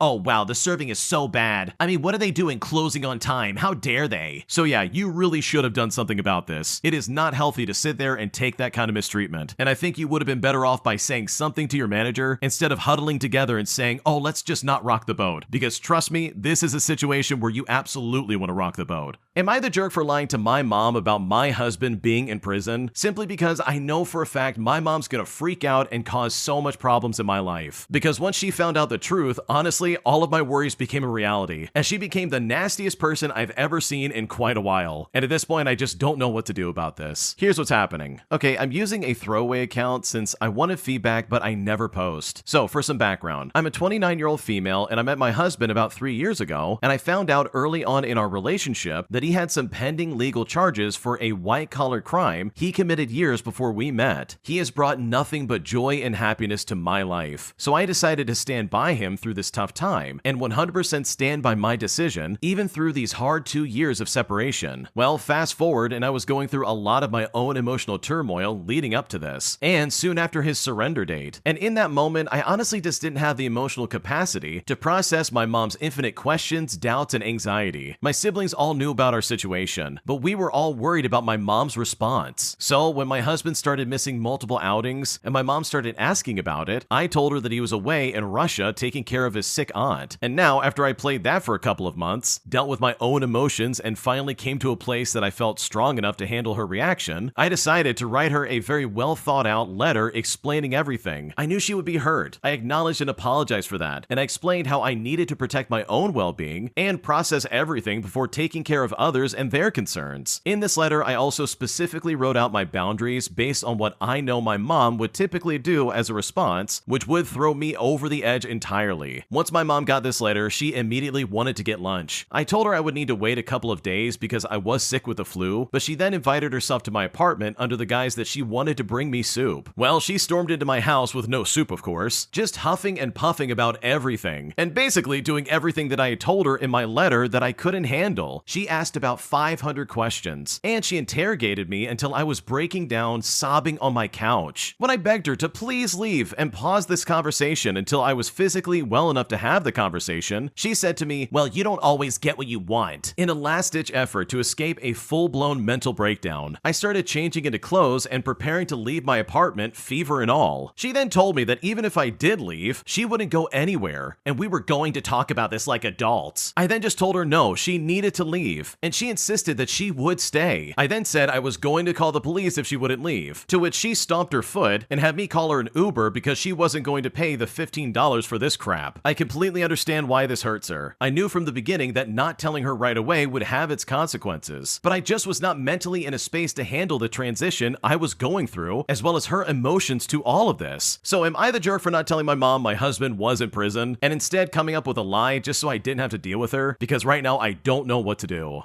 Okay, dude, there's so much to unpack here. This is really not great. First of all, yeah, it was a bad idea to lie to her. It would have been way better just to tell the truth and be like, hey, this is what's going on, and like lay it all out there just so she can deal with it, than it is to be like, oh yeah, he's in Russia taking care of his sick aunt, because that's a ridiculous lie, dude. You don't want to do that. That really is just going to set things back even further because you're showing her that no, you don't trust her with this information. You know she's going to freak out. You know she's going to have some kind of like reaction to it, and you've almost set up the volleyball to get spiked right back in your face when you do tell the truth. And that, I think, is probably the worst part about all of this, because that's exactly what happened. But I've got to be honest, your mom's reaction is just completely overboard. Holy crap, she came to your house and refused to leave, screaming in your face and getting all up in your business, saying she's not going to leave your apartment and that you need to talk about this like adults. It's like, bro, I don't need to talk about anything. What you need to do is get out of my face and get out of my life right now, because this is completely unacceptable. You cannot come into someone's apartment like that and be like, oh, I'm never leaving until we talk about this. Because guess what? That's a real quick way to get arrested, dude. That's like the fast track to going straight to prison. What are you doing? That's illegal on so many levels. You can't just like stay in someone's place like that, scream at them nonstop, and then demand they stick around. Like you're practically kidnapping her at this point. So no, you're not the jerk, but I will say it's time to stand up for yourself. This kind of seems like there might be a little bit of like people pleasing going on here, which is just not a good idea. So I think if I was in your shoes, I would start working on that and just being completely firm with my boundaries with clearly an emotionally unstable mom, because this whole circus is just not your problem, and I think your mom needs to back off and get a life, because the way she acted was highly inappropriate. My job demanded that I only talk to 2 very specific people when it comes to working with this client, but quickly I found myself on the edge of losing my job, as my higher-ups were dropping the hammer on me, convinced that I was ruining the company and making them look bad in front of the clients. Here's what happened. Okay, so this happened a few years back. I was working as an IT consultant for a very niche pharmaceutical firm, and my role was to provide a production support position. I was told I was only allowed to communicate with 2 specific people on the client side. One was the head of IT, and the other was his subordinate. Now, this was in an email that clearly and in no uncertain terms stated that I was only allowed to communicate to those 2 individuals, and they would handle communication with the business side after I sent my root cause analysis of production incidents. Now, I gotta be honest, I thought that was strange, but I was informed that the head of IT felt threatened by our company and thought we were there to threaten his job. So I was told to play nice so he would realize that we really were there to help. So for a few months, I would sign on and check various system logs for processing errors and failures. I would determine the issues and fire off an email with my findings and solution suggestions. But one day I get called into my director's office. He says the client is pissed off and wants to know what I've been doing because they see me log on and then nothing else all day. Now, I tried to tell the director what I do, but he simply wouldn't listen. In fact, this jerk even put me on a performance improvement plan. The next thing I know, I'm meeting with 8 vice presidents from my firm, and it is very clear they plan to fire me by the end of the meeting. At this point, point, I ask if I could just show them my email history, and I then show them the email that states I can only communicate with 2 very specific people on the client side. Then I show them the emails that I sent to those 2 people with all of my analysis and like my suggested process improvements just to handle the exceptions in the logs. Well, suddenly the 8 vice presidents no longer want to sacrifice me to appeal to the client, and instead they take the evidence straight to the client. Now get this, a week later I find out that the client's head of IT was escorted out of the building by security, and that apparently a college buddy of his wanted the support contract. The IT head figured that he would just make my firm look bad in order to cancel our contract and then get a new contract for his pal. And honestly, how the head of IT didn't consider that a digital trail existed is mind-boggling. He was worried about us taking his job away and made it into a self-fulfilling prophecy, which honestly is unfortunate but also entirely his own fault. Yeah, this is one of those situations where he literally sabotaged himself in the worst way possible. Because literally, all he had to do was like, I don't know, look at his email and follow along with the process. Like, why on earth would you do that? He acted so paranoid and was like, oh, maybe if I get them fired, my buddy could take over. Then he could get the contract and everything will be fine. But it's like, no, dude, that's not fine. Instead, you're gonna get fired and you're gonna lose pretty much everything. So yeah, this was some silly behavior and it was also completely avoidable. An entitled old couple screams at my kid at the top of their lungs, complaining that he's making too much noise and that he needs to shut up right now. And I'm honestly still shaken up about this because my kid quite literally did not do a single thing. Here's what happened. Okay, so I'm still shaken, rattled, and rolled about this, but I just experienced a Karen moment and I'm angry at him, but also angry that I didn't defend my kid harder. My kid is 9 years old, and like all 9-year-olds, he has a lot of energy, which he usually tempers in public because he also has extreme social anxiety to the point where we have him in therapy for it. He is generally a well-behaved little guy. He says please and thank you, apologizes unprompted when he makes mistakes, takes his hat off at the dinner table before being asked, corrects people politely when they use offensive language, and does what he's told with little complaint. He's got the heart of a lion and the demeanor of a lamb. I can count on one hand the amount of times I've had to discipline him in the last few years because he's just not a problematic kid. So my dad and I took him to McDonald's for a quick lunch, and since he has never once changed his order, we told him to go grab a seat on the long benches by the window. I went to grab napkins and ketchup while my dad ordered, and when I sat down, my son immediately said, "Mom, can we please go eat in the car? I don't want to be here anymore." Now, it took a minute of prompting before he admitted that he had been sort of rocking in his seat because he was nervous sitting alone. It's something the therapist has recommended we do, as it's a small discomfort and helps him get more comfortable with being independent, that being the sitting alone and not the rocking. Well, as he was doing that, I guess the bumping annoyed the elderly couple at the next table, so the man turned to him and yelled at him to cut it the F out, and the woman then hissed out, "Seriously, stop it." I then asked him, did he yell or did he say it kind of loudly? And he said no. He definitely yelled and then slapped his hand on the table. And seriously, he wasn't even at the table for more than 2 minutes tops. I told him we wouldn't be leaving, but that I doubted they'd say anything else since I was there, so he was safe. When my dad sat down between him and the couple, he eased up enough to eat in complete silence, and the couple looked mildly uncomfortable because it was obvious my son had said something, but I could tell that he was still shaken. I chose not to confront the couple because I didn't want to stoop to their level, but then they finished their coffees, which, let's be honest, we all know they'd been camping with that since 10 o'clock in the morning, and the man walked up behind me, jabbed me in the shoulder, and said to me, "Sorry, but he was bumping the bench and it was really annoying." And I was honestly so stunned that the only thing I could think to say was, okay, well maybe don't yell at my kid. But what I wanted to say was, if you yell at my kid again, it will be the last words you ever utter. My dad then said, "Was that guy serious?" And I told him what happened, and I had to stop him from getting up and throwing hands because jail doesn't have a seniors menu. And sure, I get that it's probably really annoying, but there were other options. You could say politely to him, "Hey, could you please stop? It's disruptive," which he absolutely would have done. And he even would have apologized because that's who he is as a person. Or they could have waited until I sat down a minute later and said to me, "Hi, excuse me, could you please ask your son to stop that?" Which it seriously would not have even come to that because he was simply antsy waiting for us to sit down while he was all alone and vulnerable in an open concept area full of people. So anyways, screw you McDonald's Karens, and I hope you felt super powerful and smug yelling at someone a tenth of your age and someone half your size. You truly set an awful example, and I hope I never have to deal with you ever again. Yeah, that's a really terrible thing to do to a kid, especially one that you don't even know. Like seriously, I think it's just a rule of thumb that as an adult, you don't talk talk to other people's kids. So the fact that these idiots decided to scream at a child sitting there waiting for their family, in my opinion, is so uncalled for. And I think for the original poster, I wouldn't feel too bad about your response, because in those high-stress moments, it's hard to know exactly what to say. But I think you definitely got the point across that what they did was completely inappropriate. And hopefully for the sake of you and your kid, this kind of thing never happens ever again. If you like Am I the Jerk, you're probably going to love Am I the Genius. Check it out, link down below in the description. Also, go to amithejerk.com/submit if you would like to submit your own stories. Am I the jerk for leaving early before dinner, all because my mom didn't cook any vegan options that my wife can eat? Because right now, my mom is freaking out on us, claiming that we're being disrespectful and that my wife needs to learn how to eat normally. And at this point, we really don't know what to do. Here's what happened. So I recently got married with my long-term fiance, and she and my mom have never really gotten along, and I always kind of hoped that things would get better after the marriage. Well, my mom invited us over for dinner, which was supposed to be our first meal as a married couple at her house. Now, my wife is a vegan. She was a vegetarian before but switched to vegan a couple of months ago, and my mom knows that she's a vegan. Despite that, my mom didn't prepare a single vegan dish for her, except for maybe a soggy-looking salad. Even the veggie soup, she added chicken broth to it, just to make it tastier. The rest was all non-vegan stuff like mac and cheese, fried chicken, jambalaya, and banana pudding for dessert. All things that my wife cannot eat. So I told my mom that we were going to leave before dinner since there's nothing that my wife could eat in the first place. My mom said that she can just pick out the shrimp out of the jambalaya and eat the salad, but I told her that's not how it works. Then she started insisting the veggie soup was fine, but I pointed out that it wasn't vegan because of the chicken broth, which according to my mom was BS. She then asked my wife if she can't eat just normally for one day. Well, my wife said no, but she doesn't mind just having the salad, but I knew she was just trying to save the day. At this point, I was fed up with how my mom was treating her, so I thanked my mom and I told her that we were leaving. Well, my mom freaked out. She blamed us with being disrespectful. She said she spent hours cooking all that food for me, but I told her that's the issue. She should have thought about my wife as well. But my mom said I was exaggerating because it's not like she's allergic or anything like that. So are we at fault for leaving dinner after my mom didn't cook anything my wife can eat? What should we do? No, you guys didn't do anything wrong. If I was in your shoes, I would have done the same thing. Does your mom not know that someone who's vegan, if they do eat any kind of meat, they can be like violently ill? Like that is known to happen to people, and that is not something to mess with. But I think more to the point, it's just the fact that your mom didn't think about your wife at all. Like she literally made all this food and said, oh, it's fine. Just eat around the shrimp and eat normally. And it's like, lady, what are you talking about? That is so weird. The least that she could have done was at least make some kind of effort. But instead, she just made excuses and somehow blamed the wife in this situation. So no, I don't think you're the jerk because this is absolutely unacceptable because the way your mom acted was incredibly toxic. Am I the jerk for kicking my friend out of my house at night, all because she threw up during our scary movie marathon? Because right now she's still mad at me, and at this point, I don't know what to do. Here's what happened. I'm a 16-year-old female, and my friends and I have this yearly Halloween tradition where we have a sleepover at my house, turn off every single light, and have a scary movie marathon in my basement. This girl, who we will call Teresa, recently joined our friend group and came to our Halloween night for the first time yesterday. We started off the night with this film called Barbarian, and Teresa was terrified throughout the entire movie. She screamed multiple times, including screaming for 20 seconds straight during a jump scare. She started crying, hyperventilating, and she was hiding behind us. She ended up going on her phone half the time to calm her nerves, and we tried to comfort her or even joke about how stupid the creature looks just to try and lighten the mood. At one point, it must have gotten too much for Teresa because she threw up everywhere. We then spent half an hour cleaning up after her and trying to make her feel better, but she was still shaking and crying from fear. I suggested we watch some funny animal videos on YouTube to calm her down before going back to the scary movie marathon, but she refused, saying watching anything horror-related would give her another panic attack. But I said she could probably stay upstairs with the light on and spend the rest of the night there and come back down when we finished the movies. But she said that even that was too scary for her, and my parents wouldn't be getting home until late, so there was no one in the upstairs part of the house. I asked Teresa what she wanted to do instead, and she said she wanted one of us to go upstairs with her so she wouldn't be alone. Now, the rest of us were actually looking forward to the scary movie marathon, and we didn't feel it was fair for one of us to be left out of something that we actually wanted to do. Teresa said she was terrified of the dark, being alone, and the basement, and she begged for one of us to just stay with her. But I told her that her only choices were to stay and watch the movie with us, or spend the rest of the night upstairs alone. She then began tearing up and pleading for someone to spend the night with her. Now, I really thought that this entire drama was just wasting time we were meant to be spending on our movie marathon. If she did agree to stay with us, then she would spend the entire time vomiting, crying, and having panic attacks. I also realized that it would be a bad idea to leave someone who's pissed off at me unattended in my own home. So I told Teresa that it would be best if she just left. It was only 7:00 p.m., although it was completely dark outside. She then burst into tears and said I was a monster for kicking her out in the dark, even though I knew she was too scared to go home by herself. But I said I gave her multiple chances to stay in the house, but she refused to take them, so this was literally my only option. Ever since then, she's been mad at me, and she now refuses to speak to me. So am I the jerk for asking Teresa to leave? Because right now, I'm not really sure what to do. Okay, I've got to be honest here and say that I think everybody sucks in this scenario, because seriously, this is all just a massive mess. For starters, Teresa is a complete idiot for showing up in the first place. If she knew this is how she would react to having any kind of like scary movie in front of her. Like seriously, she screamed for 20 seconds over a jump scare. Like I can understand for like a second, but 20 seconds? Like I don't know if you realize that, but that's a long time. So for her to even show up in the first place, while she knows that this is something she can't handle, in my opinion is really dumb. But also, the way that the original poster acted is incredibly rude. If my friend was actually having a panic attack and I cared about them in the way that a friend should care about someone, I would stop what I'm doing and try to help them out. I totally understand that you guys were looking forward to this night, but don't you think this could possibly get rescheduled for another night so that you guys can like, I don't know, take care of your friend? And then you kick her out of the house afterwards? Like, oh my god, what is going on? These are kids we're talking about, like teenagers. She's not even a full-grown adult. And I don't know about you, but scary movies are especially scary when you're just a kid. So sure, Teresa definitely should not have been there in the first place, but for you to kick her out and be like, you've got to go, you're ruining the night, that in my opinion is incredibly rude and absolutely should not have happened. Am I the jerk for telling my boyfriend that his parents are taking advantage of us after they tried to increase our rent by up to 85%? Because right now I'm incredibly frustrated because my boyfriend doesn't see the truth right in front of him. And at this point, I really don't know what to do. Here's what happened. Okay, so I've been dating my boyfriend for almost 5 years. We were housemates when we started dating and shared a house with others for a year and a half before deciding to move in together alone. 2.5 years ago, my in-laws bought a house and asked if we wanted to live there. And after some thought, we finally accepted it. The beginning was stressful because my mother-in-law wanted to be involved in all of the preparations, but I told my boyfriend we would handle it ourselves and she finally calmed down. Well, we signed a contract in my boyfriend's name with symbolic rent and responsibility for expenses. My boyfriend has a sister who lives abroad with a more stable financial situation, but his parents still give her part of the rent money to maintain equal rights between the children. My in-laws own a company, and 4 months ago, they told us they needed to raise our rent by 85%, all because they lost an important client. But my boyfriend and I discussed it and we proposed a 55% increase. Our contract is valid for 5 years, and by law, landlords can only increase rent once a year by up to about 2%. Before we reached this agreement, I expressed my concerns to my boyfriend, perhaps a bit aggressively, because it was unfair and not legal. I also suggested that if his parents needed financial help, they should ask him and his sister, given their emphasis on equal treatment. The discussion created tension as it did involve his parents. He spoke to them and they agreed to a 55% increase. Well, 3 months later, I returned from a vacation with friends, and he told me his parents plan to increase the rent next year when we reach 3 years into the contract, applying it retroactively for the entire period. And I was shocked, thinking this issue was finally resolved. I reminded him that legally they can only apply increases for 1 year. We argued again and I insisted they should follow the law. My boyfriend is just way too accommodating, and if it weren't for his parents, he would not accept it. I told him I wouldn't agree this time, and his parents could only increase the rent for 1 year. We haven't discussed it since, and I doubt he addressed it with his parents. But last weekend, we visited his parents in another city, and I discovered, even though he already knew, that they were renovating a studio they own with extensive work, which would have a new kitchen and bathroom and essentially everything. And it's then that I realized they probably raised our rent to cover these costs. I now cannot look at them the same way, and I don't want to be around them. I understand my boyfriend wants to help, but their approach is unfair and unjust to us, especially towards their son. Yet my boyfriend doesn't see their behavior as problematic, and it's affecting our relationship. So am I the jerk for telling my boyfriend that his parents are taking advantage of us? What should I do? Oh man, first of all, I can't believe you signed a 5-year contract. Seriously, what in the world are you guys thinking? Like, I can understand a year contract, like that's pretty normal, but 5 years? There's no way that's happening. Like, that really is a stupid decision, like come on. But also, you have it spot spot on. These people are illegally increasing your rent, and your boyfriend is just going along with it. And that is so uncalled for, it's not even funny. Like, this guy sounds like a complete pushover. And for a point of clarity, this guy is 30 years old. If he was fresh out of high school, I would understand this. But this guy is in his 30s, and he's just like, oh yeah, you can increase it 55%. It's like, no, you're not gonna do that. Like, that's not fair for anybody, and it's super illegal. So no, you are not the jerk for raising these concerns, because the way his parents are acting is completely insane. Am I the jerk for telling my boyfriend that I can't be around his mom for the time being after she said some awful things about my dead sister? Because right now I am incredibly upset, and I'm still so frustrated with the way she acted that right now I really don't know what to do. Here's what happened. Okay, so my boyfriend and I, and for the sake of the story we'll call my boyfriend Colton, have been dating for almost 4 years now. We met in college and instantly clicked. By now we've met each other's families and built a relationship with them. Colton went camping with me last year, and my family loves to camp. And normally it included several aunts and uncles along with a bunch of little cousins running around, and my entire family loved him. I've met his family a handful of times, and he's been honest with me in admitting that he isn't very close to his parents. He's the middle child in a family of 7, and he just felt neglected growing up, and like he was an afterthought. While he's still close with his siblings, all of whom I adore, he's never grown out of feeling like his parents don't care about him. His mom invited us over for dinner about a week ago, and it was going smoothly, and I was doing most of the talking, which is something that Colton prefers because he tries to minimize interactions. If he talks about work or friends, I've noticed that his parents tend to act disinterested or sometimes even critical for no reason at all. Anyways, his mom asked what I was doing this upcoming weekend, and I was honest, saying that I'm driving home because it's the anniversary of my sister passing away, and I always spend that time with my family. His mom knows that I lost my sister, so this is not new information. It came up when we first met because she kept asking about family, and I couldn't avoid telling her about it. The conversation slowly withered out then, but now she asked questions on top of questions that made me uncomfortable. I finally said that I didn't want to talk about this right now, and I apologized, saying that the topic made me sad. She then had the audacity to scoff and said something that made my heart stop. She said to me, "So you're willing to let your sister's memory fade away? Pardon me for wanting to keep her alive by talking about her." When she said this, Colton got pissed. He helped me out of my seat, and he walked me to our car before going back inside and grabbing our things, and I cried the entire way home. Well, she invited us over for dinner in 2 weeks to try and make things right. Colton thinks that we should go, but I'm really afraid that I'll have a meltdown if I see her that soon. He's a little upset because she's blowing up his phone about it, and this is what he's trying to avoid. Apparently, she also told his siblings what happened because Colton's sister, who is one of my good friends, called me up saying that I'm being unkind by not giving her a chance to apologize. I really don't want to talk to her right now, and I'm not saying forever, but just not right now. I've told my friends and half of them are torn because I will have to see her again eventually, and waiting it out might make it harder because right now I seriously don't know what to do. No, you're not the jerk at all. You're creating some necessary distance from someone who said some awful things to you. She was being intrusive and she was making you sad, and that in my opinion is so inappropriate. And the fact that she said, "Oh, okay, I guess we'll let your sister's memory fade away. Sorry for bringing her up, I just wanted to keep her alive." Like, why would she say that? That's so rude and so mean. And I totally understand where Colton's coming from as well, because he's probably like, listen, I just want this to go away. But if I was in your shoes, I would feel the same way. This lady said something absolutely unmistakably rude, and she did this about someone who passed away. Like, that part alone makes this so inappropriate, it's not even funny. So no, I don't think you're the jerk for wanting to have space away from his mom, because the way she acted, in my opinion, is completely unacceptable. Am I the jerk for signing up for a marathon last minute that my friend was also participating in? Because after she found out, she freaked out on me, saying that running is her thing and that I have no right to run in anything ever again. Because right now I'm very confused by her reaction, and I'm starting to second guess if I did the right thing or if I really did overstep some boundaries that I might not be aware of. Because right now I really don't know what to do. Here's what happened. Okay, so I recently signed up for a marathon a week before the race after finding out that I would need a new rotator cuff surgery. I haven't been able to climb, which is my first love in life, but I've always enjoyed running casually. I've done a few races before, one marathon without any training, so I felt like I could probably do it again. And it's something that keeps me motivated and gives me a sense of accomplishment, especially as I'm preparing for an upcoming surgery. My friend was planning to run the marathon but hadn't trained until the week of, and I figured that the both of us could run really slowly together. The whole week I was trying to find a bib, and I told her that I was planning to sign up as well. Now she was fine with that until I told her I finally found a bib, and then she got really upset. I had posted on Facebook saying that I was going to run it last minute, and she just freaked out on me. She told me that running this marathon was her thing and feels like I'm trying to take over something that's special to her. She said that me posting about it on Facebook would overshadow her post, but I never saw it that way. I just thought that we could even support each other during the run. She accused me of being an awful friend and then said some really terrible things about me. Now, at the run itself, I lost her at the first mile. I texted her like 5 times and called her 3 times, and she ignored every single one of them. She then called me 2 hours later, and she's 3 miles behind me and tells me to stop and wait for her. Now, at this point, I had decided to run the marathon for myself, and I would see her at the end, so I just said no, which she then insisted is a sign that I'm a selfish and unsupportive friend. She was so mad that I was ahead of her that she quit at mile 16 and cut the course to finish with a better time than me, which I mean is fine. I finished with a good time and I was proud of myself in the end. But even still, she is insistent that running is her thing and says I'm not allowed to engage in it, which feels literally insane to me. She was originally going to help me with post-surgery stuff, but now she's decided not to, saying she feels betrayed by me doing the marathon. But I don't feel like running a race should be something that belongs to one person, especially since it's something that I love as well. But maybe I missed something in how I approached it. So am I the jerk for signing up for a marathon, even though my friend feels that I'm stepping in her turf? What should I do? No, this is not even a problem to begin with. Your friend's an idiot for being like, no, running is my thing. For starters, she's only upset that you got in this race because you are definitely faster than her. Like seriously, you were 3 miles ahead of her. Like what's going on right now? So that's probably the number one reason why she just didn't want you to be there, which in my opinion is just a stupid reason to begin with. Like marathons are for anybody. Anyone can sign up for them. And the fact that she's trying to gatekeep running, in my opinion, is insane. Like this really is some bizarre behavior. And if this was what revealed that she's a crazy psycho friend, then I think this is probably the best gift she could have possibly given you. Because at the end of the day, nobody owns an activity. You're literally just trying to stay healthy after an injury. And the fact that she wants to take that away from you, in my opinion, is incredibly weird. My idiotic corporate managers make the dumbest policy change on planet Earth by allowing children to eat for free at our restaurant every single Sunday, resulting in some of the most chaotic nights of service I've ever experienced in my life, with this restaurant eventually having to shut down. Here's what happened. Okay, to start things out, I'm pretty happy overall with where I work now, but this is a tale from years ago at my first serving job. 2 things stand out about the following issue. 1, I am surprised how normal we can find stuff at our first jobs. Then later when we get experienced, we can see how actually insane they were. And 2, we can see how utterly clueless corporate can be. I will add this place I'm talking about did eventually go out of business, so I'm honestly not really surprised. So during college, I worked at a family-oriented Italian place. They tried to appeal to the higher end of casual dining. Pretty decent food, but nothing super special. But we were oh so family friendly. So corporate decided they wanted us to be the place everyone in the area thought of when taking their family out to eat. So they implemented the dreaded 3-word policy. They said that kids eat free. Now this is not an unheard of policy, but most places I've heard of that do this do it on a slower day like Tuesday just to get a little extra pop. But no, our higher-ups decided to make this all day Sunday. But wait, you might be saying, don't most places that do that have it with minimum purchase? Places I've been to have a policy like, oh, 1 kid's meal per adult meal. And true, we did have a minimum, but for every adult entree purchased, you would then get 4 free kids meals. So guess what ended up happening? And you probably know, but I'm just gonna spell it out. Our kids meals came with bread, super salad, an entree, and dessert. And our cheapest adult entrees were $7. So we did become the place that people took their families out to eat. And this was their whole families. And this was every single Sunday. It was completely common, if not normal, for nearly 20 people to come in that were essentially what you would expect to see on a weekday field trip to a Chuck E. Cheese. I mean, we were by far the cheapest place in town. You would have a tent top where 2 parents had 8 kids. Parents order the cheapest entrees and waters, and the whole bill for a tent top would come out to be like $16. Now, we had auto gratuity on parties of 8 or more, but seriously, so what? That was still less than $3 for a tent top. We would easily work a double on Sunday, have no tables smaller than the occasional 4-top, get 20% tips on every table, and still be clearing like $6 to $9 an hour. Oh, and by the way, Sundays were mandatory. And as a fun bonus, we had a carpet. So you can imagine the absolute disaster that was the restaurant by Sunday night. No restaurant in the city was as cheap as we were on Sunday. You can't take 10 people out to McDonald's and eat for less than $20, let alone get a full course meal for everybody. It took corporate a year to finally realize how bad our Sunday numbers actually were, because we were essentially operating at a loss. And sure, specials are there to get people in the door, but when they know Sunday's the only day they get that deal, then that's the day they're only gonna show up. Corporate also finally noticed how low our numbers were on adult entrees. Just imagine you want to go to a nice restaurant, but when you and your date walk in, you see 75 plus kids, sometimes literally running around the dining room. I can't tell you the number of times I saw a group of adults walk in, look around, and walk right back out on a Sunday. Plus, those that stayed usually had to contend with a wait, and even more would be standing around the lobby, listening to the horrendous noise, and then just change their minds. Finally, and I mean finally, corporate realized their mistake and changed the policy, and eventually they made it into one kid's meal per entree. I worked the Sunday after it happened, and my god, it was a nightmare. Now, my general manager at this time was a pretty smart cookie. She made signs saying this for the front door. She told the hostess to make sure to tell every guest with kids, even if it was more adults than kids, about the policy change. And yes, she was going to be enforcing it. There would be no comps because nobody told us, or if they complained that it was cheaper last week. Well, customers were having a full-on meltdown in the lobby. It was funny, and I'm gonna be honest, also kind of sad. But look, I'm not a complete jerk. I'm sure for some of these families, this was the only way they could actually get to go out and have a restaurant experience. And I'm not gonna lie, I thought I was gonna have a blast that day seeing entitled Karens screaming to talk to a manager, and trust me, there were some, but I also saw little kids being led out of the lobby crying, saying, "But mom, you said we would have pizza tonight." One grown woman literally fell to her knees crying in the lobby. So after that, I wasn't at the company for much longer, maybe 2 or 3 months, but Sundays quickly became the opposite. They were ghost towns for a while. A few of the more reasonable sized families came in, maybe only having to pay for 1 or 2 extra kids meals, or splitting them for the younger kids. But we had already gotten the reputation of being a kids place, and even though I quit, I still had friends that worked there long afterwards. They said that Sundays stayed dead, but at least they didn't have the sheer amount of cleaning or screaming that had become the normal after this stupid policy. Wow, that literally sounds like my worst nightmare. Like, what was corporate thinking? Did they really think that people would be reasonable and not try to take advantage of this and be like, oh my god, free food for our kids, and we get to eat at a restaurant? Like, I'm in. That really sucks, and I'm sure that completely ruined the job for literally everybody there. And then for them to change the policy and be like, okay, we gotta enforce this. It's like at that point, you're being punished for corporate's stupid decision. Like, how disconnected from your restaurant chain can you possibly be? So truly, I can only imagine trying to live through that, because that situation sounds absolutely miserable. If you like Am I the Jerk, you're probably going to love Am I the Genius. Check it out, link down below in the description. Also, go to amithejerk.com/submit if you would like to submit your own stories. My fiance leaves dishes to rot in the kitchen, but also gets mad at me when I try to clean them up. So now I'm incredibly confused, and at this point, I seriously don't know what to do. Here's what happened. Okay, so my fiance and I have been together for over a year, and we moved in together a few months ago. I love her very much, and I want to work through things together, but when it comes to cleaning, there's been a lot of issues recently, and we really only fight over the dishes, and it's been a reoccurring thing that's making me question my sanity. I don't know if I should just let it go, or if she's being completely stubborn. Basically, she leaves huge piles of rotting pots and dishes of food on the counters and stoves for several days, even up to weeks if I don't clean them. And then she gets mad that I didn't clean them how she liked it. She thinks that sponges are dirty, as she works in a microbiology lab, and I should be wiping things down with my bare hands and water, while also saying that I don't clean things well enough. I called her crazy once for thinking like that, and then I apologized. But if I'm being honest, I still think she's a bit neurotic. I can't cook or wash my hands properly with all the dishes in the sink, and I have to do them and put them away before she comes home just to avoid any kind of argument. I've told her that I found leaving food out to rot and mold is absolutely disgusting, and it makes it harder for me to live this way. But she has not taken any of this seriously. She got a mini dishwasher to fix the issue, but it still has not helped. I'm pretty sure that she thinks that it helps, but I resent that it takes from what limited counter space we have and doesn't do much in the way of rotting food literally everywhere. The core of my frustration is that I go to work and go to classes a lot more than she does, and when I come home at night to an apartment that looks worse than I left it, it really sucks. I'm currently recovering from a major surgery, and I have pushed myself a bit too much while cleaning up after myself and after her. I mean, her apartment was absolutely filthy when I met her, and I assumed that I would do the dishes, which is fine, but being met with yelling and hovering when I do them is honestly stressing me out, and at this point, I don't really know what to do. She has diagnosed and treated ADHD and depression, and was raised by people who kind of suck, so I've been giving her some kind of grace, but at this point, I really don't know what to do. Okay, seriously, this is insane. I'm sorry, but there's just no good reason for her to not only leave food out, but then complain when you start to clean it up. Like, I don't know about you, but I would prefer having it cleaned up and taken care of, instead of micromanaging how it's cleaned up when she's not even doing it herself. And sure, she might think that sponges are dirty, but has she looked at her countertop and stove? It's literally covered in weeks worth of rotting food. How can that be any cleaner? So for her to hover over you about the dishes that she literally left out for weeks, while also doing nothing about these dishes, in my opinion, is so hypocritical it's not even funny. And it's especially bad that she just doesn't seem to care. So no, I don't think you've done anything wrong, because the alternative to not cleaning up this mess is literally a rotting infestation of God knows what kind of bacteria. And that is something you definitely do not want to live with. My boyfriend is demanding that I don't see my family after he got rejected from attending a family get-together. And despite the fact that I tried to explain that it's really not that deep, my boyfriend is refusing to see my point of view. Here's what happened. I'm a 19-year-old female, and my boyfriend of 2 years and I recently got into a heated argument. It started when I asked him if he could drive me to my brother's house so I could build a PC with him. I was originally going to be driven by my other brother, but he had plans so he couldn't do it. After I got the yes from my boyfriend, I texted my brother to make sure that it was okay, and to my surprise, he said no. He followed up that text message later saying that he wanted it to be me and my other brother so he could finally show us his fully furnished apartment. So I told my boyfriend there was a change of plans, but when I said this, he was very offended by the rejection, saying that this was an awful thing to do. I called him up and he was really upset, but in the middle of the call, I got another call from my brother, so I excused myself to answer my brother's call. It actually turned out to be a group call with me and all three of my brothers. We worked out the plans for me to come over, but in the middle of the conversation, I asked why my boyfriend couldn't just drive me because it would be more convenient for everybody. My brother said something along the lines of only wanting family over there, and that he thought my boyfriend would be too busy anyways because he works over the weekend. That's when I found out that building the PC takes way longer than I thought, and I would be spending the night from Saturday to Sunday. Now this is important because my boyfriend had the day off on Saturday, but not for Sunday. After we finally worked everything out, I called my boyfriend again to try and console him and explain the situation more to him. He was still really upset, but I explained that my brother only wanted family over and also assumed that he'd be working. But when I said that, he actually got more upset, which is unusual, especially because my boyfriend is typically a really cool-headed person and never yells. After a bit of arguing, he said he wouldn't go if he were in my position. I asked him to elaborate, and he said that if it were his brother excluding me, then he wouldn't go to his place. I told him I don't think that's true. My boyfriend's brother lives at home right now, but when he had an apartment, I was almost never invited over, and the one time that I was, I got ignored the entire time. His brother clearly doesn't like me, and usually just ignores me, but has also actively talked crap about me and my boyfriend's relationship behind our backs. He also still went to his brother's place whenever he got invited, unless he just didn't feel like it. He still regularly hangs out with his brother at events where all the kids in the family are invited, even the brother's fiance's little sister and her boyfriend, but not me. And I explained that to him. Well, he then got upset and said he didn't want to talk about this anymore. I asked him if he still thinks I shouldn't see my brother over this, and he responded by saying I can do whatever I want. Later, he called me because we usually call to update each other at night, and he said he felt like my brother doesn't like him. He thought there was progress there, but doesn't think that anymore because of this situation. We almost ended up arguing again, but I said we should just talk later when we're not as upset. I'm just honestly not sure what to do. I agree with him that it really hurts being rejected like that and feeling excluded, but I think it's unreasonable to expect me not to see my brother, especially when I'm not meeting up with him just to hang out, but to build a PC that I bought, and I can't build by myself at home. I also tried to explain that my brother doesn't hate him and doesn't show a lot of displays of affection even to me. He seems neutral most of the time, but will talk to him and occasionally joke around. It is important to note that when I told my boyfriend that, he responded by saying no he doesn't. So what do I say to explain to my boyfriend my perspective? Or is my judgment clouded in some kind of way? Do I need to comfort my boyfriend more about this and ask for more of a reason why? Me and my boyfriend are usually really good about communicating through issues, especially after dating for more than 2 years. But this situation is really messy, and I want to make sure I'm not being unfair to him. I would never want him to feel unsupported, especially because I know what it's like to be rejected by your partner's family. What should I do? Honestly, I don't think you're the jerk here, and I think the fact that your boyfriend's like, oh, I wouldn't go to his house if I were you, with him basically saying like, yeah, don't see your family, like that's really weird and just really immature. Because the truth is, your brother has not rejected your boyfriend. Like literally, this is a very extenuating circumstance, and you spending time with your family doesn't mean that they don't like your boyfriend. So honestly, I kind of think your boyfriend's being super immature because this situation is completely overblown. Am I the jerk for refusing to pay for my friend's dinner after he changed his order last minute? it, making the price way higher than I was expecting. Here's what happened. Okay, so I invited my friend to dinner at a nicer restaurant last weekend. We were both in the mood for something a little more upscale, but I still wanted to keep it relatively affordable. We talked about it beforehand, and I suggested a couple of places that weren't too pricey, and my friend seemed on board. When we got there, we both ordered dishes that were reasonably priced. I was planning to pay for the meal since I had some extra cash, and I thought it would be a nice thing to do. Nothing crazy, but just a chill dinner. When the waiter came, my friend ordered a mid-range entree, but then when the waiter came back for drinks, he suddenly asked for a really expensive cocktail, which was way more than I was getting. After the waiter left, he also added an appetizer that was even pricier than the drink. I started feeling uncomfortable because the total was quickly adding up to way more than I expected. It was way over what we had talked about. When the bill came, I mentioned to my friend that it was more than I had planned, and he just shrugged and said, "You said you'd pay for it though." Now at that point, I felt kind of stuck, but I didn't think it was fair for me to cover the whole thing when he changed his order so much. So I told him that I wasn't paying for everything and that he should cover his own meal. He then got really upset, saying I was breaking my word and making him look bad in front of the waiter. He ended up paying for his portion, but things were super awkward and now he's been acting incredibly distant. So am I the jerk for refusing to pay for his part of the dinner after he changed his order so many times? I felt like I was being reasonable, but right now I'm wondering if I handled it wrong. What should I do? No, you're not the jerk here. Your friend absolutely tried to play you. He knew you were gonna pay for it, so he said to himself, okay, I'm gonna order all the expensive stuff. Like, that's not fair at all, like seriously. And his reaction of being like, oh, you're just gonna pay for it. Like, that is so telling to me that he just didn't care about the price, and he was clearly taking advantage of your kindness. So no, you're definitely not the jerk, because your friend was clearly trying to take advantage of you. Am I the jerk for missing out on another big moment for my siblings' lives after I told them that no, I didn't want to be involved in the stuff they were doing? Because right now I'm being guilt-tripped by my dad and my stepmom, and at this point I really don't know what to do. Here's what happened. Okay, to start things out, my dad is so inconsistent about being in my life. He and my mom divorced when I was 1 year old, but he bailed days after I was born. He came back when I was 8 months old, and my mom let him stay a month before realizing he wasn't serious about being a family with us, and he was just using her for a place to stay. Once he realized that she wasn't going to give in, he bailed again. He was in my life for a year when I was like 3 or 4 years old. The next time was when I was 8 years old. He was in my life for a few months under supervision, but then he left again, and he made 2 more appearances when I was 10. He didn't really pay child support either, which is something that I learned this summer. Some money was given for me, but probably less than $400 in the last 16 years if what he said is right. When I was 13 years old, he moved here for good, or so he says. He was married again, and he had some kids with his wife. He went back to restart visitation with me, got some supervised visits again that eventually became 1 overnight a month. But now I have to spend every other weekend at his house, even though I don't want to. And I did speak to a judge about my wishes, but he told me it was in my best interest to have a relationship with my family. I really don't like being there, and I try to only sleep in the bed I have at his house. I never take anything I care about, and I don't have the room personalized or anything like that. The thing about all of this is that my dad and his wife encourage their kids to spend time with me and engage with me. They like having me there, and they told me before they wish I'd spend more time there and with them. The kids did nothing wrong, but I don't want to focus on a relationship with them. I feel nothing for them, but it's expected that I'd be there for the big moments in their lives, not just by their parents, but my dad's parents, who I don't really know outside of some of the time I spent with him. I also feel like I need to be a good brother, and they expect me to take that role very seriously, which I find crazy since I don't know any of these people all that much, and honestly I don't want to. If it's not my dad's weekends, I do miss the big stuff and I don't try to be there for them. For example, I got invited to go trick-or-treating with them on Halloween, but I said no. I then got a reply back that they really wanted me to come, but I didn't. And then I got sent so many text messages from my dad's phone and phones that I assume are his wife's and his parents, claiming that I'm awful for missing another big moment for my half-siblings. I then blocked all the other numbers, but my dad's number is still doing the same garbage. So truly, am I the jerk in this situation? Because right now I'm incredibly frustrated. No, you're not the jerk. Your dad's a massive hypocrite. This new family is literally his redo at being a father. He failed the first time, so now he's like, oh yeah, let's try again. And suddenly he's Mr. Righteous and he's like, oh, you don't want to miss the big moments in these kids' lives. And it's like, dude, what are you talking about? You were never in the original poster's life at all. This is so hypocritical, it's not even funny. And honestly, going trick-or-treating is not some make or break moment in a kid's life. That is not some big moment. Like, that is such a weird overestimation, it's not even funny. So no, you're not the jerk here, because your dad is being super super hypocritical, because if he actually cared about you in the beginning, he would have taken more time to be there for you instead of showing up later with a new family to try it all again. Am I the jerk for not allowing my sister to move in with me for something that she did 12 years ago involving the passing of my cat? Here's what happened. Okay, so my sister and I have never really had a close relationship. We don't dislike each other, but we have very different personalities and have never really clicked as siblings. When I was 14 years old, I started begging my parents for a kitten. Finally, on my 16th birthday, they gave me a beautiful gray cat. I quickly became very attached, and I took full responsibility for his care. One day while I was at school, my sister decided to bake chocolate cookies and thought that it was a good idea to give one to my cat. I didn't find out until hours later when I came home and saw the terrible state that he was in. I immediately called my dad, and we rushed him to the vet, but it was too late. He passed away in my arms on the way home, and I was devastated, crying so much that I even threw up. When we got back home, I went straight to my room, and my dad went to talk to my sister. My dad is usually a calm person, but I could hear him yelling from my room, but I was too heartbroken to make out the words. At some point while I was lying on my bed crying, my sister stormed into my room, saying it was my fault our parents were mad at her. I don't usually like confrontations, but in that moment, I snapped at her. My parents eventually had to separate us physically, and after that, we went back to ignoring each other, with no change to our relationship at all. Years later, I was able to move out thanks to a friend's dad, who gave me a great deal on a 3-bedroom apartment. I work from home, earning decent money, and I started fostering cats. Then, recently, my mom called me. After some small talk, she brought up my sister, explaining that she was having a tough time and she might get kicked out. My mom then asked if she could stay with me until she got back on her feet, since they live 4 hours away from her job and I live much closer. Well, I told my mom no and explained that I still don't trust her around my cats after what happened. My mom said that she understood, but also said that I should not hold on to something from 12 years ago. She added that we should be there for each other when she and my dad are gone, but I said no. She then accepted my answer and then hung up. The next day, my sister called, which was unexpected since we rarely talk. I had barely said hello when she started questioning why I wouldn't let her stay temporarily. So I gave her the explanation I had given my mom, and she got upset, saying I had never done anything for her and that I was the worst brother. But once she said that, I just hung up. Since then, she's been sending daily messages, apologizing, and asking for me to reconsider. My mom thinks that I should give her a chance, saying it could be an opportunity to mend our relationship. My dad, on the other hand, supports my decision and says that he would not want her in his place either. The pressure is now wearing on me. I don't want to see her out on the street or cause her to lose her job in some kind of way, but I can't forget what she did to my cat. So am I the jerk for not wanting her in my home? What should I do? Honestly, I don't blame you for not wanting her in your house, because if that happened to me, I think I would also still hold a grudge 12 years later. And sure, she didn't do it intentionally, but honestly, one mistake like that is more than enough for me to not trust someone around my animals. So in my opinion, I don't think you're the jerk, because this is something that you absolutely need to be careful of. My mom has secretly been dating my ex-boyfriend, who cheated on me and practically ruined my life. So now, after I uninvited her to my wedding, she says that I'm being selfish and that I need to let go of the past and move on with my life, even going as far as trying to turn my fiance against me by telling him all the secrets about my previous relationship. And now my family is literally split down the middle, as the people who are siding with my mom claim that I'm betraying the family and that I need to let go of the past. But at this point, I feel like I'm about to have a full-blown anxiety attack because I seriously do not know what to do. Here's what happened. Okay, so I've been engaged to my fiance for a while now, and I was genuinely excited to have my mom involved in planning our wedding. Our family has always prided itself on being close-knit, but recently that sense of unity has been completely shattered. Over the past few months, I noticed my mom's behavior changing dramatically. She began canceling plans at the last minute, often citing vague reasons or saying that she was too busy. I tried not to jump to conclusions, but something just felt off. The last time we met though, she seemed distant and preoccupied, constantly checking her phone. Now, I just brushed it off, thinking she might be dealing with work stress or some kind of personal issues. But after weeks of this unsettling behavior, I decided I couldn't keep ignoring my gut feeling. So I confronted her one evening when we were having dinner. I asked if everything was okay and if there was something that she wanted to talk about. She hesitated, looking uncomfortable, before finally admitting that she had been seeing someone else. I then decided to press for details, and to my shock, she insisted that it was someone I wouldn't know. At that point, my curiosity and worry spiraled into full-blown anxiety. I respected her privacy, but my instinct was screaming that something was wrong. I mean, what if she was hiding something bigger? A few days later, she showed up at my house unannounced. Her demeanor was tense, and I could tell that she was was anxious about something. I thought maybe she was finally going to introduce her new boyfriend, which I was hopeful about despite my earlier suspicions. Instead, she dropped a bombshell. She had been dating my ex for the past few months, and when she said this, I was utterly floored. My ex and I had a tumultuous relationship that ended really badly. He had cheated on me multiple times, leaving me heartbroken and struggling to trust ever again. My mom knew the pain that he had caused me and how hard I fought to move on from that toxic relationship. When I confronted her about why she would choose to date someone who had caused me so much pain, she claimed that it was a different time and insisted that he had changed. And at that point, I couldn't believe my ears. This wasn't just a betrayal. It was a complete violation of trust. She had kept this secret from me, knowing how much I had struggled with my feelings towards him. I felt completely blindsided and emotionally shattered. In a moment of anger and hurt, I told her that she was no longer welcome at my wedding. I explained that having her there would only serve as a painful reminder of the hurt that he caused, and that I didn't want her standing by my side while she was with him. Well, her reaction completely shocked me. She broke down in tears, accusing me of being unreasonable and selfish. She said she deserved to be happy too, and that I was trying to control her life. Now, the fallout from this has been really intense. My family is now divided. Some relatives agree with me, stating that I have every right to protect my special day from that kind of emotional turmoil, but others, however, think that I'm overreacting and that I should simply accept her choice and move on. The whole situation has created this unbearable tension during what should be one of the happiest times of my life. Things took a darker turn when I discovered my mom had been talking to my fiance behind my back. One night, I overheard a conversation between them, and I was shocked to hear her sharing intimate details about my past with my ex, things that I had never told anybody. She was recounting my heartbreak and the struggles I faced after our breakup. I felt my heart race as I listened, horrified by what I heard. Was she trying to turn him against me? Was she attempting to justify her relationship with my ex by painting me as unstable and overly emotional? Now, with the wedding day approaching, I'm filled with anxiety and dread. My mom has started posting about the betrayal on social media, portraying me as the villain. She is reaching out to family members for sympathy, saying I'm being cruel and unloving, and some relatives are siding with her, which only adds to the pressure. I feel isolated and betrayed by the very person I thought I could trust the most. To make matters worse, I received a text from my mom asking to meet up. She said she had something important to discuss, which honestly just sent my heart racing. What could she possibly want to say that could change everything? Was she planning to apologize? Or was this just another ploy to manipulate me further? The uncertainty is driving me crazy. I've tried to talk to my fiance about it, but he is caught in the middle and feels uncomfortable discussing it any further. He loves me and wants to support me, but I can tell he's also trying to navigate this tricky situation with my mom. So to the internet, I need to know, am I overreacting by uninviting my mom to my wedding after she started dating my ex? I genuinely feel torn and hurt, and I now seriously don't know what to do. This is mind-blowing. Like, seriously, this is actually insane. Your mom is dating your ex-boyfriend who cheated on you. Let's just unpack that for a second. Your mom, who probably sat by your side and watched as you cry and your whole life fall apart, is now actively dating the person who ruined that life? Like, are you kidding me right now? Your mom's a piece of garbage. Like, that needs to be said out loud because this is like unbelievable. Who in their right mind would be like, oh man, this person ruined my daughter's life. Oh well, I guess I have to date them now. Good thing that's in the past. It's like, no, what are you doing? You don't do that to your child. Like, that's insane behavior. And the fact that she's trying to be like, wow, you're so selfish. I can't believe how unkind you're being. Like, dude, you are not the victim here. If anything, you're the assailant. Like, you've got to be kidding. But for me, the biggest red flag here is the fact that she talked to your fiance without your knowledge. Like, the second she did that, in my opinion, that would have been like the nail in the coffin. That is so wildly inappropriate, it's not even funny. So no, you're not overreacting by uninviting her to your wedding, because this quite literally is going to cause so much unnecessary drama on your big day, because that man ruined your life, forcing you to rebuild from the ground up. And if I was in your shoes, that is absolutely something I would never want to relive again. If you like Am I the Jerk, you're probably going to love Am I the Genius. Check it out, link down below in the description. Also, go to AmITheJerk.com/submit if you would like to submit your own stories. My former coworker tried to start an affair with me and is constantly trying to find me at work and reconnect, despite the fact that I've blocked her on everything. And now, after a year later and me thinking that all of this was behind me, she has popped back up into my life in a way that honestly is really freaking me out. Because at this point, I seriously don't know what to do. Here's what happened. Okay, so I thought I had put this to rest, but I'm worried that this is starting to chase after me. Back in June of 2020, I made friends with a coworker when I got moved to start a program at a new location. She worked worked in sales and I did all the fulfillment. It went from basic coworker banter and complaining to her sharing about her personal life. I went through a messy breakup at the time and used this as a distraction from going home to an empty house and dealing with my own thoughts. She then started talking to me about her husband. He wasn't involved with the kids, he had some medical concerns because of how he lives his life, and she brought up how she doesn't get along with her stepdaughter, and her family despises her husband, and his family doesn't like her. When I suggested that she talk to her husband about this, she said he doesn't listen, and he doesn't understand her like I do. She also started telling me about her 3 biological kids as if I knew them, or was more involved with them in some kind of way. But then, if her husband was around, I didn't exist. This then quickly escalated as she started asking compatibility questions, and if we thought differently. Then she pursued a physical affair by inviting me over for a fake emergency, only to then clarify that her husband and kids were not home. Now, this never wound up happening, but she became possessive of me. If a female friend or coworker would take my attention away from her, she would get jealous, and it was obvious to everybody. Clients picked up on what was happening, and other managers saw how she would act around me. She would make up excuses to call me after work about work, or just text me all the time. She would get extremely upset if I didn't text her back, and I had multiple coworkers telling me how she acted, including one who mentioned that she talked about me more in a few months than she has ever talked about her husband in 12 years. When no one was around, she would tease me, try to get alone with me, and chase me in the showroom to stop me from leaving. She always got in my way and would act like a little girl, teasing and blocking me until I would acknowledge her. Well, after all of this, I put in for a transfer and I got it. When I would visit her location, she would text me asking why I wouldn't come in and say hi. She got released as part of downsizing not long after, and she would constantly find reasons to text me, even if it was just a bunch of nonsense, and one time made an emergency out of a dead battery just to try and get me to come and help her out. Well, fast forward and I met a girl, and I realized that things with my former coworker were so bad, so I just blocked her. I blocked her on socials and all of her numbers. I cut all of that off because I wanted things to work with the girl I met. It's now been a year, and the coworker has come into my work and asked about me and when I'm in. I also noticed that she was checking out my new art page on Instagram. She was watching my stories and all this other stuff. I didn't think I would need to block her, but it's been a year, and she is still trying to stay part of my life and constantly asks about me at work. And it also would not be hard for her to find out where I live. So truly, why is she so obsessed with me? What should I do? Okay, I don't know why you haven't reported her to somebody at this point, because seriously, this is super creepy. Like, you need to go to human resources or even possibly the police, because this lady is actively following your every move. Like, obviously, I would block her on everything, but also if I was in your shoes, I would tell her straight up, listen, I don't like you. Your actions are weird and creepy, and I don't want you in my life. Leave me alone. And then keep that as a document just in case she still decides to like come after you, because what she's doing right now is insane behavior, and you do not deserve this in the slightest. Am I the jerk for not telling my dad's wife more about my medical condition after she disrespected my dead mother? Here's what happened. I'm a 19-year-old male, and I have a form of epilepsy that has needed to be accommodated for my entire life. I don't have seizures every day, but I am on medications, and I do still get seizures, so I need to be careful about what I look at or what I do for too long. My mom passed away when I was 10 years old, and last year my dad remarried. I was still living with him at the time, but a couple weeks after the wedding, his wife went into my study space and she broke a photo of my mom and a glass figurine that my mom used to own, all while she was cleaning my room. She apologized for the photo but brushed off the figurine, even though she knew what it was, and she did it because she thought it was ugly. I asked her why in the world did she go in there in the first place, but I guess she had to go through my room to get to the study space, and she told me she was cleaning and wanted to do something nice. She told me accidents happen, and so I asked her how she happened to just break the photo frame holding my mom's photo and a figurine that my mom used to own. Well, she told me I'm reading too much into it, and that I should be grateful that she was willing to even look at anything that belonged to my mom. The fight that we had got so bad that I decided to move out of my dad's house because I did not trust her with anything of my mom's. I also did not want her to act like she could just go into my room whenever she wanted. Dad wanted me to calm down and to let him find a replica of the figurine to make up for it. He also wanted me to stay, but I told him I would not after her attitude about the figurine and what she said about being grateful that she'd look at that stuff in the first place. He worried a lot about me, but I moved in with my grandparents, so I was safe, and I had other people there just in case, even though I don't actually need that. He just worries about me in that way. After that incident, I simply don't like my dad's wife, and I keep my distance from her, but he has confided in her about my condition and the stress, and she was upset that I never talked to her about it, and she has tried to reach out so that I will fill her in more about it and the impact on me so she knows better. But I have refused. I do not want to discuss my medical information with her or my health. She said we're family and she needs to know what to look out for. And she said I'll need to be around her again sometime, or I could lose my dad, so then we would have to come together, and I should just let her take care of me too. Well, I didn't reply to several of her attempts, and the last time, 4 days ago, I did reply and I told her she is not my parent, and she is not my actual family. In fact, she's not a person I live with, and she's not my doctor, and it's none of her business. She told me I'm making life difficult and to think more of my dad, who deserves to see us get along and be a family. She also said she deserves to know important stuff like this. So am I the jerk for not wanting to give her this information? What should I do? No, you're not a jerk. This is so weird and intrusive. For starters, I kind of agree with the original poster, where they assume that, yeah, this lady went in there and broke those objects on purpose, all in spite of your mother. I'm willing to bet the photo and the figurine were in a safe spot, so you weren't just leaving it lying around for anyone to run into. So she probably had to go out of her way to find it and break it on purpose. Which seriously, based on the way she's acting, I would not put it behind her that she might have tried to do that. So with that in mind, this lady does not deserve to know anything about you, because her behavior, in my opinion, was completely inappropriate, and that is not something that I would ever put up with for a second. My idiotic managers refuse to allow me to help out with other departments, despite the fact that I know way more about all of this than they do. So when the moment was right, I decided to maliciously comply, causing a massive backup in our store in a way that they have never recovered from ever since. Here's what happened. So about 10 years ago, I applied to work at a retail store selling different types of tech. It is a rather large chain in the United Kingdom and can get pretty busy, especially after 5 o'clock or even during the holidays or some kind of sale. When I applied for the job, I wanted to go to the computing department as I was very passionate about different builds and had some experience in building my own PC. Instead, I was temporarily placed on white goods for training, even after I've admitted that I know absolutely nothing about them. But no, apparently this knowledge should have been inherited through my genes since I'm a girl, so I must know about them and be very good. So I bit my tongue and I waited, as I needed money and I was fresh out of university. Well, about a few months in, I realized I'm not going to be transferred to the computing department, no matter how much I wanted to. My sales were good, but the manager wouldn't budge, as they were scared I might give the wrong kind of advice or something like that. Now, it was the start of a school term, and the store was getting pretty busy. A couple came in wanting to buy a PC for their teenage kid to game on, and I wanted to help them as a fellow gamer myself, but instead I got rudely pulled back by my manager and was told that unless I was assigned to a specific department, we are not allowed to help customers or advise them. So he fetched another colleague who carried on assisting the parents. Now, as it was quiet in my department, I was doing some tidying up around the store, and I heard the colleagues trying to sell the parents one of the Apple PCs, saying that they will be great for gaming and all professionals use them. Now, let me tell you, they are not the best machines for gaming, and if you are going into heavier games, they are likely not going to run that well or just be incompatible with the operating system. I don't know what else the colleague said, but the parents believed him and they got an iMac for the kid. The manager was very proud of the colleague and told me to use him as an example of a good sale for the store, but I told him I could have topped it and the customer will come back with a return. But once again, I was told not to go to the computing department. So after listening to their garbage, I decided to maliciously comply. A few days later, it was a busy day in the store, especially with PCs due to the back to school sale. A few people were off sick due to being overworked, so the computing department had like 2 people on the floor, including the work colleague who sold the iMac. Well, the parents came through the door with the PC they got, which usually means something broke down or they want to return it. They saw the guy who sold the PC to them and started heading his way. He saw them too and decided it's a good time to go on lunch, leaving one colleague on the floor in the department. The parents are visibly getting angry and try to go to the cash register, but after being in the queue, they're told to catch another colleague in the tech department as we can't process refunds at the till for large items. The parents then approach me as I don't have much to do and they ask me for help. Now, I would be happy to do so, but remembering what the manager said, I had to tell them that I can't, as I'm not allowed to do anything with the PC department as it is a store policy. The parents approach more colleagues and keep hearing the same excuse, and obviously they are getting more and more angry, which is the same thing that's happening to other customers who literally just want to buy something, but they literally can't, since only people in the computing department are allowed to sell stuff for computers. They try to grab the only person on the floor, but he is already busy with other customers and can't assist them, while the other colleague responsible for the sale signed out for the day and the other is late. In about 20 minutes, there's there's a massive queue by the tills of angry customers demanding to speak to a manager. The poor person at the till has no choice but to fetch the store manager as well as the floor managers, all due to the amount of angry customers they were dealing with. Well, at this point, they try shifting the blame on us, the other store colleagues. But I mentioned about what the other manager said about not touching anything in the tech department or even helping customers, as we are not authorized, and since it is a company policy, and we haven't received the training, so we have to comply. Now, of course, it makes customers even more angry, and they feel like their time is being wasted, resulting in a commotion by the tills and further delays for other customers. Now, I'm not sure how the entire situation ended, as I was grabbed by an older lady to help her, but that day we had a lot of complaints on different websites about the policy, as well as store staff refusing to help out, as it is not their department. We then had a few brainstorming sessions afterwards about how we could reduce complaints, with none of the ideas taken on board. You would hope they would learn something and change the policy, but no! They gave extra training to the people already in the computing department and allowed other colleagues to sell smaller items like mice or keyboards, as well as gaming consoles, games, printers, but just not the laptops or the PCs or the virtual reality, which also resulted in more complaints. The last time I was there to buy my mom's new laptop, as I had a voucher, the situation seemed to have stayed the same, as we ended up waiting about 45 minutes for someone to push the sale through. But at least I got the chance to complain to the store manager, as well as telling him everything that I think about their stupid store policy. Wow, you would think after a debacle like this, they would change their policy and be like, okay, we've got to switch this up. And why would they not let you go into that department and help out, or even bring you on board? You had innate knowledge about this type of thing, like you knew exactly what you were doing, and you could have saved a lot of people a lot of money by helping them get the right PC or like the right laptop. Like your managers were just complete morons. But despite all of this, I love the way you maliciously complied and basically shoved this right back in their face, because truly, these people absolutely suck, and they deserve to get thrown under the bus in the way that they did. Am I the jerk for not doing my coworkers' dirty dishes and cleaning up after them inside the office kitchen? Because right now, I've basically been labeled as not a team player, and at this point, I don't know what to do. Here's what happened. Okay, so this debate has been going on for years. I have worked at the same small office for many years at this point. Before this company, I had always worked in larger offices, and at no times have I ever felt obligated to clean up after other people in the office. My current office is split down the middle, 3 women and 3 men. As it happens, one of my coworkers, let's call her Kay, is close to the owners of the company who also work in the office, and she has always been the one to clean up the kitchen mess. Maybe it's because she feels closest to them, or because it makes her feel good about herself, I'm not really sure. She used to often complain about feeling obligated to clean up the kitchen mess, but lately I see that things with her have changed. Her feelings have now morphed into her saying, well, if it's dirty, just clean it, there's no complaints. And because I'm not going to clean up after adults in the office, she has decided that I'm not a team player. Since this has been going on for so long, I see how I have become extra careful to not leave a mess of my own in the kitchen. I clean up what I dirty immediately, and if I bring something from home to eat, I pack it up and I clean it at home. I also eat out quite a bit. One other thing to mention is that I have not heard her talk to anyone else in the office about cleaning up after others. She only seems to have a problem with me. Is this because I vocalized that I won't participate in cleaning up after adults? I mean, honestly, I think the only reason this bothers me so much is because I've always considered myself to be a team player, and I know that she now considers me not to be one. And you would seriously have to see the look of disgust on her face during these conversations. So am I the jerk for not giving in and cleaning up after these adults in the office? Because right now, I'm still incredibly frustrated. No, that's so dumb. This lady's being so stupid by being like, well, you're not a team player by cleaning up after my mess. And it's like, dude, what are you talking about? We are all adults here. There's no reason why you can't clean up after yourself. And the fact that she's trying to like guilt trip you into doing it, that in my opinion is super weird and so uncalled for. So no, you're not the jerk, because this really is incredibly petty. A crazy entitled couple tries to run our delivery van off the road, stating that if we didn't cater their upcoming party for free, they were going to sue us into oblivion and shut down our business. But after reviewing the camera footage that we had on the truck, I proved to them once and for all that they're not only lying, but also that they're gonna have some problems after I file a detailed police report. Here's what happened. So this happened sometime last year, but due to it being an open incident, I held off on sharing until now. In late winter, early spring of last year, I got a call in from the delivery driver that someone had brake checked them on the main road into town, and then they sped off. Luckily, it was after delivery was completed, so nothing delicate was on board. I take down the plate, the vehicle information, as well as all the standard stuff for an incident of road rage. But before I can finish up the call, the brake checkers actually called into our main office. Now, before I can complete the standard spiel, they immediately cut me off and start screaming. Right as I'm greeting them and saying the name of our catering business, the entitled man on the other line said, "Your jerk driver tried to run us off the road." Now, it's important to know that I know our driver. They are the least aggressive, most careful driver I have ever seen. They regularly deliver precarious items like wedding cakes without so much as disrupting them. If anything, they're too cautious, definitely not running people off the road. I say to him, "Excuse me, sir, but I don't think our delivery van would have tried to run you off the road intentionally. Were you perhaps traveling in the vehicle's blind spot? There are warning signs on the delivery van to avoid lingering in blind spots when the driver signals." And this was about as far as I could get with trying to be diplomatic, because these people freaked out on me. The entitled woman of this couple then said to me, "Why are you defending this jerk? This is some minimum wage idiot that probably doesn't even belong in this country." The man then chimed in and said, "Your driver tried to take us out, and you're making excuses? This is outrageous." I then said to them, "Sir, ma'am, please calm down. I'm just trying to get to the bottom of things." The entitled man continued, "Do you know who I am? I'll shut your whole company down. You listen to me, you little jerk. You better be ready to give us some hefty compensation, or we'll take this to the police and we will sue you." It was then that the woman came in with something that really sounded super sketchy. She said to me, "We have a party coming up, and if you'd agree to cater to it for free, we might let all of this go." Now, I have no doubt the look on my face when I heard that out of the woman's mouth must have been one of the most exacerbated faces I've ever made. And at this point, I'm just pausing to try and process this bizarre demand. The man then said to me, "Hey, stupid, did you hear what my wife was saying? Do you speak proper English?" Now, it's at this point I've had enough, as I had put the pieces together as soon as they'd complained about road rage. I then recited their license plate number and said, "Is that your car with a gold 4-door crossover?" The man on the other line then said to me, "Are you the jerk driving that big stupid van?" But I responded by saying no, but the driver called in that you brake checked them right before you called in. This man then said to me, "We just tried to stop the driver because he was a danger to everybody on the road." But I just said to him, "Okay, sure. Well, we will see what the facts are once the vehicle's camera footage is reviewed." Our delivery vehicle is equipped with 360-degree recording. Let me pull that up real quick. This guy then started freaking out. He said to me, "That's a lie. There's no such thing." But unlucky for him, there is. So I pull the footage up from the fleet management software, which proceeds to show the gold car in question not just traveling in the blind spot, but are actually fully behind the vehicle. They then speed up to try and cut it off when the driver turned on the signal to change lanes. I say to him, "Sir, I can clearly see your wife in the driver's seat, and she's clearly speeding up after the driver signaled that they wanted to change lanes, and that's when she entered the vehicle's blind spot. Then, instead of slowing down when the vehicle started to change lanes, you kept trying to push up until they were forced onto the shoulder." The entitled woman tried to say, "Oh no, that's not what happened." But I said, "Don't interrupt me. I can clearly see you zip into the left lane, overtake the van, merge in front without signaling at an unsafe distance, and then slam on your brakes. So you know what? After reviewing this footage, I think it's a great idea to get the police involved." At this point, the entitled woman is sputtering and trying to come up with something to say. And that's when the man says, "Just hang up the phone." They then disconnected the call, and I had a huge laugh about it and then made an online police report. But hopefully in the future, their insurance premiums will never be the same ever again. Wow, I can't believe that someone actually tried to brake check one of your employees and then try to give you some kind of ultimatum that you either cater their stupid party or else they're going to sue you.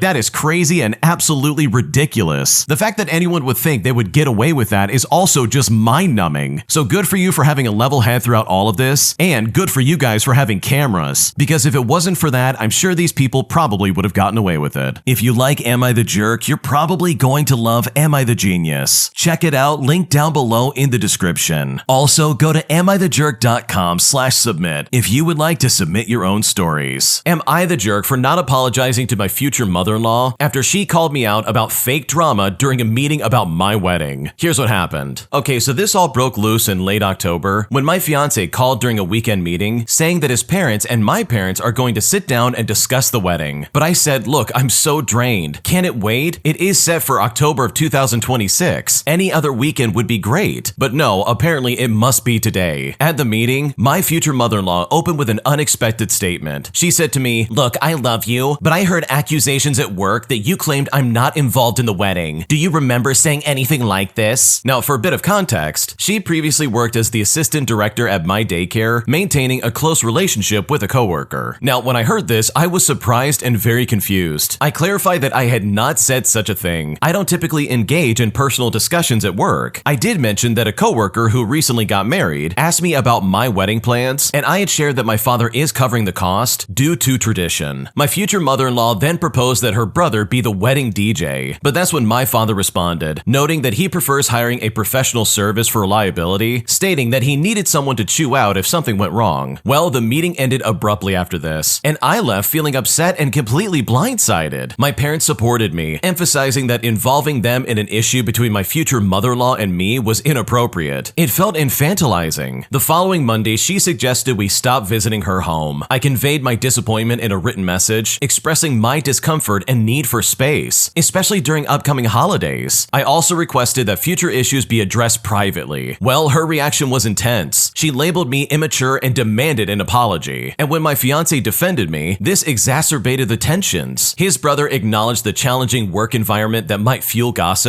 but maintained a balanced approach. Fast forward, and when we visited to drop my fiance's brother off at home on November 3rd, she approached me in the car, said she forgives me, and expressed her hope to move forward. But I just responded by saying, okay, and then my fiance said that he would speak to her later. He then said that she cried, went to her room and broke stuff, and that his brother took her on a walk to calm down. Now, at this point, I have maintained that I won't apologize for something I didn't do. Apologies should be genuine, not concessions to ease discomfort. So am I the jerk in this situation? What should I do? Oh man, I understand completely where the original poster is coming from, because I am right there with you. If I didn't do anything, I'm not apologizing. Sorry, I don't care how awkward things are, that's not happening. And in this situation, you literally did nothing wrong. For starters, why is your mother-in-law having a meeting about your wedding? And then when we have the meeting, it's about gossip that could have been talked about in private. It's like, lady, what are you talking about right now? You're literally bringing up drama that's probably not even true, just in some weird, desperate attempt to get information about the original poster and how they feel about you. That's all this says to me. There's probably not anybody gossiping about her at work. So for her to call you out in front of everybody and then demand an apology of some kind, that's some crazy narcissistic behavior she's got going on. And if I was in your shoes, there is no way I would put up with that for a second. This wedding is literally 2 years away, and she's already causing problems with your wedding. So in my opinion, I would never apologize to this woman. If she wants to burst into tears and throw a fit and break stuff around her house, then go for it. But you did quite literally nothing wrong, and that is something that you should absolutely hold on to. Am I the jerk for telling my friends that I don't want to rent with them the night before they're supposed to sign a lease? Because right now I'm so scared of what's going to happen, and I seriously don't know what to do. I'm a 19-year-old first-year college student who about a week ago agreed with a group of 5 friends that I would be interested in living with them next school year. Yesterday, we found a place that we really liked and talked about how we would find out about the lease by the end of the week. But today, they've decided they want to sign the lease as soon as possible, or even by tonight, because the landlord explained that the market is competitive and they don't want to lose this nice house. But reading through the lease has made me realize I don't want to do this financially. Even with the 5 of us, this would cost me about $750 a month, or $9,000 to live there from August 2025 to July of 2026, not counting any of the utilities, and that is money that could be going towards classes. For reference, I am paying for school by myself, and I just came back from a gap year of working. I do not want to take any loans, and I have a lot of anxieties about going into debt after college, because that's what happened to my mom, and it still affects her to this day. My family also lives close enough to campus that I can just stay with them without having to pay anything. These friends are all from out of town, so they need to find a place to stay. I feel like a jerk now for saying that I don't think I can as soon as they're trying to sign a place, because I definitely could with the money that I've saved, but I know I'll regret it in the future. I know I really don't want to, but I feel like I have to because they don't have anyone else, and they need 5 people to make this work. Right now, I'm banking on the fact that my parents refuse to co-sign, but I technically wouldn't need them because my credit score is better than the both of them. Do I continue to lie and say that my parents are the reason I can't sign? Most, if not all of these places require us to have 2 co-signers because we are so young, but my parents' financial history are so poor, they don't think that they'd be approved as co-signers. I feel like a jerk because this is causing them a lot of anxiety, but it would be better for my own anxiety in the long run if I stayed at home and saved the money. I don't know how any of them are paying for school, so I feel awkward and kind of like a jerk for suddenly saying I couldn't afford it. So am I the jerk in this situation? What should I do? Okay, based on the information we have, I have to say that yeah, I do think the original poster is kind of a jerk here. There's no way in the world you didn't know you had to pay some kind of rent. Like seriously, that should be obvious if you're going to be renting someplace. someplace. Now that's not to say that this really is kind of sketchy, because the landlord is like, guys, you gotta sign it like right away. The market's really competitive. Please sign it right now. Like anytime someone's trying to like do that to you, in my opinion, that's like super sketchy and I almost immediately back out. But I think the principle of the matter still stands. If you know for a fact you can't live with these people and it would be cheaper for you to stay at home and commute to school, then why on earth would you agree to like live with your friends? You really should not make promises like that, especially if you don't know the whole situation. So yeah, I do kind of think you're the jerk here, but I don't think there's going to be a lot of blowback, and hopefully there's not at all, because this really does come down to you saying to your friends, hey, my situation has changed. And if they really are your friend, then they'll be okay with it and find somebody else. Am I the jerk for turning off my roommate's laundry at 5 o'clock in the morning after the noise quite literally kept me and my girlfriend from going to sleep? Because right now, my roommate is incredibly frustrated with me, and at this point, I don't know what to do. Here's what happened. I'm a 21-year-old male, and I woke up to my girlfriend waking me up due to the laundry running super early on in the morning. For context, I share a house with 3 other college guys, and we all have pretty late sleep schedules except for one roommate. And for the sake of the story, we'll call this roommate Edward. Our washer and dryer are right outside my bedroom door, so any noise that it makes is super loud. Now, I want to just try to push through it and go back to sleep, but my girlfriend can't sleep, and I want to prioritize her more than anything. So I decide to turn off the dryer so we can get some sleep. Now, she is mad at this point because it's not just the first or second time that this has happened, but maybe the 5th or 6th time just this semester alone. And she asked me to say something in the group chat, but I say that it's not worth it and everyone is probably asleep anyways, so we can just bring it up in the morning. I just want to sleep for now. But she brings up a good point that it's just disrespectful for someone to run something that loud right next to our room so early in the morning or even late at night. I contemplate sending the message, but then seconds later, Edward is blowing up our group chat, accusing me of turning his laundry off all the time and saying that's why his clothing is never dry. I told him it was literally the first time I've ever done this, but he didn't believe me and kept pushing that I'm suspicious and basically making it out like I'm messing with his laundry on purpose. I tried to explain that I was just trying to sleep, but he did not seem to care and was only focused on his wet clothing. He also doesn't have any work or career fairs or anything like that. In hindsight, maybe I should have told him right away that I'd turned it off, but I was groggy and I didn't think that it would be such a big deal. When I eventually decided to send the message, he had already blown up our group chat. Edward insisted that he didn't have other times to do his laundry and accused me of being disrespectful for messing with his stuff. But I suggested maybe we could set quiet hours for the laundry, and he said that it wasn't that serious. So am I the jerk for turning off his laundry, all because it was literally preventing me from going to sleep? What should I do? Okay, so in my opinion, I kind of think everybody sucks here. For starters, you really should not have turned off his laundry. I understand it's late at night, but this honestly was not the right move, and I think talking to him in some kind of way would have been way better than what you did. But also, this roommate is a complete jerk. He's literally trying to paint you as the bad guy first, before you can be like, hey, stop doing laundry in the middle of the night. And for him to be like, oh, it's not that serious. It's like, okay, it was serious enough for you to send a message to everybody and call me out and make me seem like the bad guy. Like seriously, quiet hours are a good thing. And I really think that would be a good solution to this problem. So yeah, I think everybody can probably work on some stuff in this scenario, because the way this went down, in my opinion, was a bit immature. Am I the jerk for refusing to make calls to social services on my girlfriend's behalf after she forgot to call them after we went on a month-long vacation? Because right now, after I refused, she called me a jerk and got really upset. And at this point, I really don't know what to do. Here's what happened. Okay, so my partner has phone anxiety and executive dysfunction. A lot of the time, I need to be on top of things like bills, coordinating repairs, etc., and I have more or less accepted that. Without revealing where we live, she's been unemployed for nearly 2 years and has been on social service payments this entire time. Now, I've been and still am working full-time. She has a fair chunk of savings from when she did not work, and we currently live with my parents, so there aren't many household expenses at the moment, though obviously she doesn't get much income. Recently, we went on a long vacation, and before doing so, I told her that she should notify social services that she would be leaving the country, as they would have to pause her payments until she returns. 4 weeks into vacation, she gets an international call from them, which she completely missed, and a notification that she now owes them money. So obviously she didn't do that. Now, I kept my mouth shut since scolding her wouldn't really do anything, and instead just figured it would get sorted out when we returned. Well, now, 2 weeks after we're back, she comes in while I'm working at home, saying that she's too anxious to call them and get it sorted out. So I offer to be there on hold with her, since I still need to get my work done. But she says that I could call them on her behalf behalf when I'm on my lunch break. But you know what? I refused, because these calls take a notoriously long time, and it would almost definitely eat into my work hours as well. She's now calling me selfish and a jerk for refusing, and when I asked after finishing my work if she had called, she hasn't answered me, and instead just keeps saying, well, why does it matter to you? So am I the jerk in this situation? What should I do? No, you're not the jerk at all, because this is something she absolutely needs to take care of herself. I completely understand that she has some things going on where she can't get things done and she has a lot of anxiety about making phone calls, but seriously, this is not something that should be shipped off on your table to take care of. For reference, the original poster is 30 and the partner is 29 years old. And sure, she messed up with payments and all that other stuff, but that doesn't mean it can't be fixed like pretty much right away. And you know what? Even if you did try to call on her behalf, this is literally only going to go so far until they need to talk to her directly. It's not like you're the one that's going to be processing the payments or anything like that. She still has to be the one to talk to them to get all of this taken care of. So why not just do it instead of trying to like pass it off on your boyfriend? Like that would be super annoying, and I would personally find that very frustrating because she's more than capable of doing this. It's also super disappointing that she's reacting in the way that she is. She's calling you the jerk and saying, well, why does it matter to you if I called or not? And it's like, seriously, you are not the villain here. You're not the reason she missed her payments, because when it gets down to it, this is quite literally her own fault. So no, you're not the jerk here, and honestly, I think the way your girlfriend is acting is completely unacceptable. My mom asked me for a live organ donation after she destroyed her liver from drinking way too much. And now this has brought up feelings that I've bottled up my entire life, because at this point, I seriously don't know what to do. Here's what happened. Okay, so my mom has been an alcoholic my entire life, and a few years ago, she went into liver failure. She then asked me to get my blood tested to see if I could be a potential match for a live organ donation. After a childhood of some neglect and use for emotional support for her, this really sent me into a spiral. I saw counseling about it, and I knew I wasn't going to do it, but being asked to do it is what really messed with me. Now, fast forward, and a young man passed away, and she got his liver before it got to the point of me going for more testing. She was sober for a year before, and for some time after the surgery, but in the last year or so, I've suspected that she's begun drinking again. But I went home for a visit a couple of weeks ago and found out for sure. She was drinking at my aunt's house where we were visiting, trying to hide it until she got too drunk to care. She was her usual dark and confrontational self that she is when she drinks, and I was very uncomfortable. I asked her if she should be drinking, and she said yes. And she wasn't just drinking, she got wasted. I mean, she could barely walk. The next morning, she asked me if I was mad at her, and I said no. And then I told her that I'm just not sure that she should be drinking. She then said that if I'm going to be mad at her, then she's going to leave. She then wanted me to convince her to stay, but I just said nothing, and then she left. Ever since then, I've talked to friends and to my therapist, and they all agreed that I need some space from her. So I then texted her saying that I needed some space, and she acted very immaturely, acting like she had no idea why I might do something like this, saying things like, I hope you know how devastating this all is for me. If I gave her my liver, went through the risky surgery, took months off of work, changed my body forever for her, and she was still drinking again, I would never speak to her again. But instead, she got someone else's liver. So am I allowed to be angry at this moment? Because right now, I really don't know what to do. Oh man, this really is a tragic situation. Your mom clearly has a problem, and I don't think any amount of transplants are gonna change that. And it's like, how selfish can someone possibly be? The only reason her liver is failing is because she is an alcoholic. It's not because of something outside of her control. This literally is something that she caused on herself. So the fact that she would take advantage of the fact that some young man died so that she could have this liver is just completely uncalled for. Like, this really is disrespectful to this young man's memory. And also, for the original poster, I think it's completely reasonable to be angry about this situation, because you're watching your mom literally throw her life away. She's just drinking all the time and wasting away her one last opportunity at life. And I think the original poster is right. If they had taken time off work and gave a part of their liver over to their mom, only for her to start drinking it away again, like, I would be so devastated and heartbroken. Like, I know for me, I would just walk away at that point. I would feel completely betrayed and be like, wow, I'm never helping you with anything ever again. Like, what does she actually expect? Is she just gonna keep drinking and ruin this liver as well? Like, why not try to make a change in your life and get some help? So truly, to the original poster, I'm so sorry you're dealing with this, and I'm so sorry that she asked you for your liver in the first place, because based on what you described, this lady does not sound like a good mom in the slightest. My entitled neighbors freak out on me and my partner when they discover that we sold our apartment to someone that they did not approve of. Things got so bad that they ended up calling us horrible names and saying that we're making the worst worst mistake of our lives while also saying that they're done with us. So now I feel incredibly guilty because at this point, I seriously don't know what to do. Here's what happened. Okay, so I moved into an apartment building over 4 years ago. My partner and I met and moved in together in the second year, and since then, we became close friends with our neighbors who we will call Scott and Christy. We would hang out, go out for dinners, have some drinks, take our dogs out for play dates, and had a great circle of friends that included 2 other women from the building. Scott and Christy lived across the hall and had an open door policy, so we would always pop in for a chat. This friendship lasted a few years without any kind of issues. That is, until my partner and I sold our apartment. Now, there was this odd couple at the end of the hall who were mostly harmless, but they would have loud arguments and were generally awkward to be around. The guy worked at a local bar we frequently went to, so we'd run into them every now and then. My partner and I had been house hunting for months with no luck. Our apartment had to be sold for family reasons, so we were stressed and eager to find a place. But finally, we found a house that was perfect for us and for our dogs, all within our budget. We put down a deposit and started the process of selling our apartment. After several low offers, we got one above our expected price while on holiday, and we had to accept it immediately as we were close to the cooling off period for our new house. The buyer was described as a first-time investor, and it seemed like our best option. Just before we finished cooling off, we found out the buyer was actually the mother of the odd couple at the end of the hall. We were uneasy since we knew they weren't well liked in the building, but we had already committed to the sale. Friends had even joked that they hoped we didn't sell to them, but we felt we had no choice. We celebrated the sale with 2 other girls in our group, and one of them, who lived in the complex, was a bit annoyed, but completely understood our situation and was for the most part happy for us. Well, Scott and Christy joined us, and when we told them, they absolutely lost it. They called us dogs, said that they were done with us, and insisted that we had made the worst mistake of our lives. We tried to explain our situation, that we could have lost the house if we didn't take the offer, but they didn't listen and they just kept yelling. After a week of no contact, Scott and Christy left a gift bag at our door. Inside were dog-themed kitchen sponges that read "Dirty Dog" on the packaging, as well as a bottle of wine and a lollipop. The card inside said something like, "Thanks for being great neighbors and good luck." And we really couldn't tell if this was a peace offering or another dig. I'm now writing this from our new house, and we've been here for over a month. We never heard another word from Scott and Christy, apart from a few awkward smiles in the hallway. Thankfully, the other 2 women have stayed in contact and remain wonderful friends. As much as I'm sad and hurt by everything that happened, I still feel weirdly guilty about giving them a bad neighbor. So am I the jerk in this situation? What should I do? No, you're not the jerk, because honestly, it sounds like you dodged a train. Just imagine getting on their bad side over something they didn't like while you still live there, because this is the kind of scrutiny you would have faced. You would have ran smack dab into the middle of their entitlement in a way that I don't think you would have completely expected. For starters, who you sell your apartment to is none of their business. They have no say in the matter, and as far as I'm concerned, they can mind their own business. But also, their parting gift to you absolutely was a dig at you and your partner. They called you dogs and said they were done with you. And then they give you dog-themed kitchen sponges that read "Dirty Dog." Like, are you kidding me right now? That absolutely is a shot at the both of you. So honestly, good for you for getting away from these people. They were clearly super crazy and toxic the entire time. And I think the fact that you moved out and got away from them truly was the only way for you to see exactly how they are. If you like Am I the Jerk, you're probably going to love Am I the Genius. Check it out, link down below in the description. Also, go to amithejerk.com/submit if you would like to submit your own stories. An entitled Karen plays her phone at full volume in a surgery waiting room full of people. And even though she got chewed out by the receptionist, this entitled Karen refused to listen to anybody, literally disturbing everybody around her. Here's what happened. So I was in the waiting room with my wife, who was waiting to be admitted for surgery, and a woman comes in, sits down near us, and starts playing her videos at full volume with no headphones on. Well, we decided to move rather than deal with a confrontation, but even across the room, you could still hear them. The receptionist walks over to her and says, "I need to be able to hear the phone, so you need to be quieter." And she then acts shocked and said, "I was just waiting for someone to text me." And it's like, no, we can hear your videos, lady, and it isn't just a text message alert. She then turns the volume down slightly, and about 5 minutes later, I've had enough, and I say to her, "It is incredibly rude playing your videos with no headphones in a public space." When I said this, she is again shocked and says that she is waiting to hear from a family member. But I told her this is a waiting room for surgery, and we are all waiting to hear about people, but we don't want to hear the sound from whatever she's watching. She then apologizes and turns off the videos, but not even 5 minutes later, she turns them back on with volume. And at this point, I just gave up. I sat in a chair outside the waiting room until my wife was in recovery, because truly, some people you simply cannot reason with. Yeah, that's really rude if you ask me. me. Here you are in a waiting room for surgery waiting on your wife, and this person's literally playing the volume at full blast. And you know it's not just you, like literally the receptionist is like, hey, you've got to be quiet. So that truly is super annoying, and honestly, I don't blame you for getting frustrated, because if I was in your shoes, I would feel the exact same way. Am I the jerk for not staying home from my Taylor Swift concert, all because my sister-in-law's mom passed away? Because right now, my sister-in-law is calling me horrible names, and at this point, I really don't know what to do. Here's what happened. Okay, so I'm currently on my flight to Indianapolis to see the Eras Tour on Saturday. I bought tickets last year and have been booked and ready to go. I have been looking forward to this so much as someone who's been a fan for a long time of Taylor Swift. Well, my sister-in-law, who we will call Grace, told the family last night that her mom passed away. Now, this is truly heartbreaking. I lost my dad when I was 20 years old, so I do understand. I went over after work to be with them and also did their laundry for them, and I fixed them some dinner. Before I left, I prepared a bunch of wraps to eat and some casserole as well, and I was there until 2 o'clock in the morning, and I have barely slept. I then got a call this morning from Grace asking if I could come over and spend the morning with her, but I told her that unfortunately I had a few things I had to do before I could leave for my concert. She then got very quiet and asked me if I was still going to that, and I told her yes, I leave in 5 hours for the airport. She then said that she couldn't believe I could still think about a concert when she has just become an orphan with no one in the world but our family. I told her that I'm so sorry, that when I get back I will take off a few days to be with her if she needs it, but that this is something I've been looking forward to, and also my friends are coming with me and they're counting on me for things like the hotel and the rental car. Well, when I said that, she got angry and she told me that I'm a horrible sister-in-law and that she hopes when my mom dies, everyone abandons me too. And I know that this is the shock and grief talking, so I am truly not mad at her. When my dad died, I said some pretty chaotic things as well, but as I'm sitting on this flight, I feel so bad. I did everything I could think of before leaving to make the day-to-day portions of life a little bit easier for them. There's also not going to be a funeral, so there's no real big planning involved. So am I the jerk for still going on this trip, despite my sister-in-law really not having a lot of other people to be there for her? What should I do? No, I don't think you're the jerk at all. I think you're right in assuming that this is basically the grief talking, because seriously, you've spent probably thousands of dollars getting ready for this, and you going on this trip and going to this concert is not some kind of like subtle jab that you don't care about her and that you're abandoning her. Like, that's not fair at all. That really is just a ridiculous statement, and I don't blame you for being like, wait, I've really planned on this. I'm sorry, I can't stick around. And it's not like you're abandoning her. That's insane. You literally will be back to help out, and there's not even going to be a funeral of some kind, so it's not like there's any planning involved, just like you said. So no, I definitely don't think you're the jerk here, especially since she wished your mom would die and wants you to feel abandoned, because that was a line, in my opinion, that definitely should not have been crossed. Am I the jerk for telling my sister that my support for her and my niece ends in January? Because after I found out that she had been lying to me, I'm now at my breaking point, because right now I seriously don't know what to do. Here's what happened. Okay, so my sister has a 4-year-old, and the baby daddy is the run-of-the-mill deadbeat. He does not work, he avoids court appearances, he lives with his mother, and does not even have a state ID. Now, I've been the support for my sister for 3 years. She was staying with our mom, but something happened to her, and she now lives in a retirement community, so she does not have the same amount of space. My mom asked me to make sure my sister is okay, because she is the baby of the family, and trust me, I get it. She was young, and the father of her child played a good act, and I don't blame her for any of that. So I cover childcare and rent for my sister. I'll also spot her when she needs other stuff, like school supplies, food, or even clothing for my niece. She's also a manager at Target. When she has to work late, I'll let my niece sleep over. In general, I took care of pickups because I get off at 5 o'clock, and she generally handles drop-offs. I'll also take care of dinner, while my sister handles bath and bedtime. But unfortunately, things are not as they seem. My mom recently let the cat out of the bag that my sister is going to Europe on the 12th all the way to the 17th. But my sister told me that she was going to Florida for her high school friend's wedding. She asked if I would be willing to handle watching my niece, and I said sure, because she has been working late, putting in long hours at work. Well, I pushed our mom and I finally got the truth. Apparently, she is seeing someone and has not told them that she has a kid. This guy thinks that my niece is actually my child, and she's the one helping me out from time to time. He's also met my mom, and she seems to like him as well. After I found out, I confronted my sister, and she apologized to me, but I told her I don't care, and she has until January. She told me I was being cold and misogynistic, but I told her if she wants to date as a single mother, she has an obligation to be transparent with the people that she's dating that she has a child. She said that she can separate the two, and I told her no, you definitely cannot. She has a daughter, and she cannot lie and say that she is my kid just so she can have fun and not scare people off. But apparently I don't understand the dating scene, or what it's like to have a kid at 21 with another man that is not even in the picture, since this is, according to her, a huge red flag. But I told her so is lying about having a kid. This does not work either way. I then asked her if she plans on pretending that her daughter is mine forever, and she said I'm like a father to my niece anyways. So seriously, am I the jerk here? I know this may get harder for my sister, especially my niece without my support, because she can't afford where she lives, and she cannot afford daycare on Target's pay.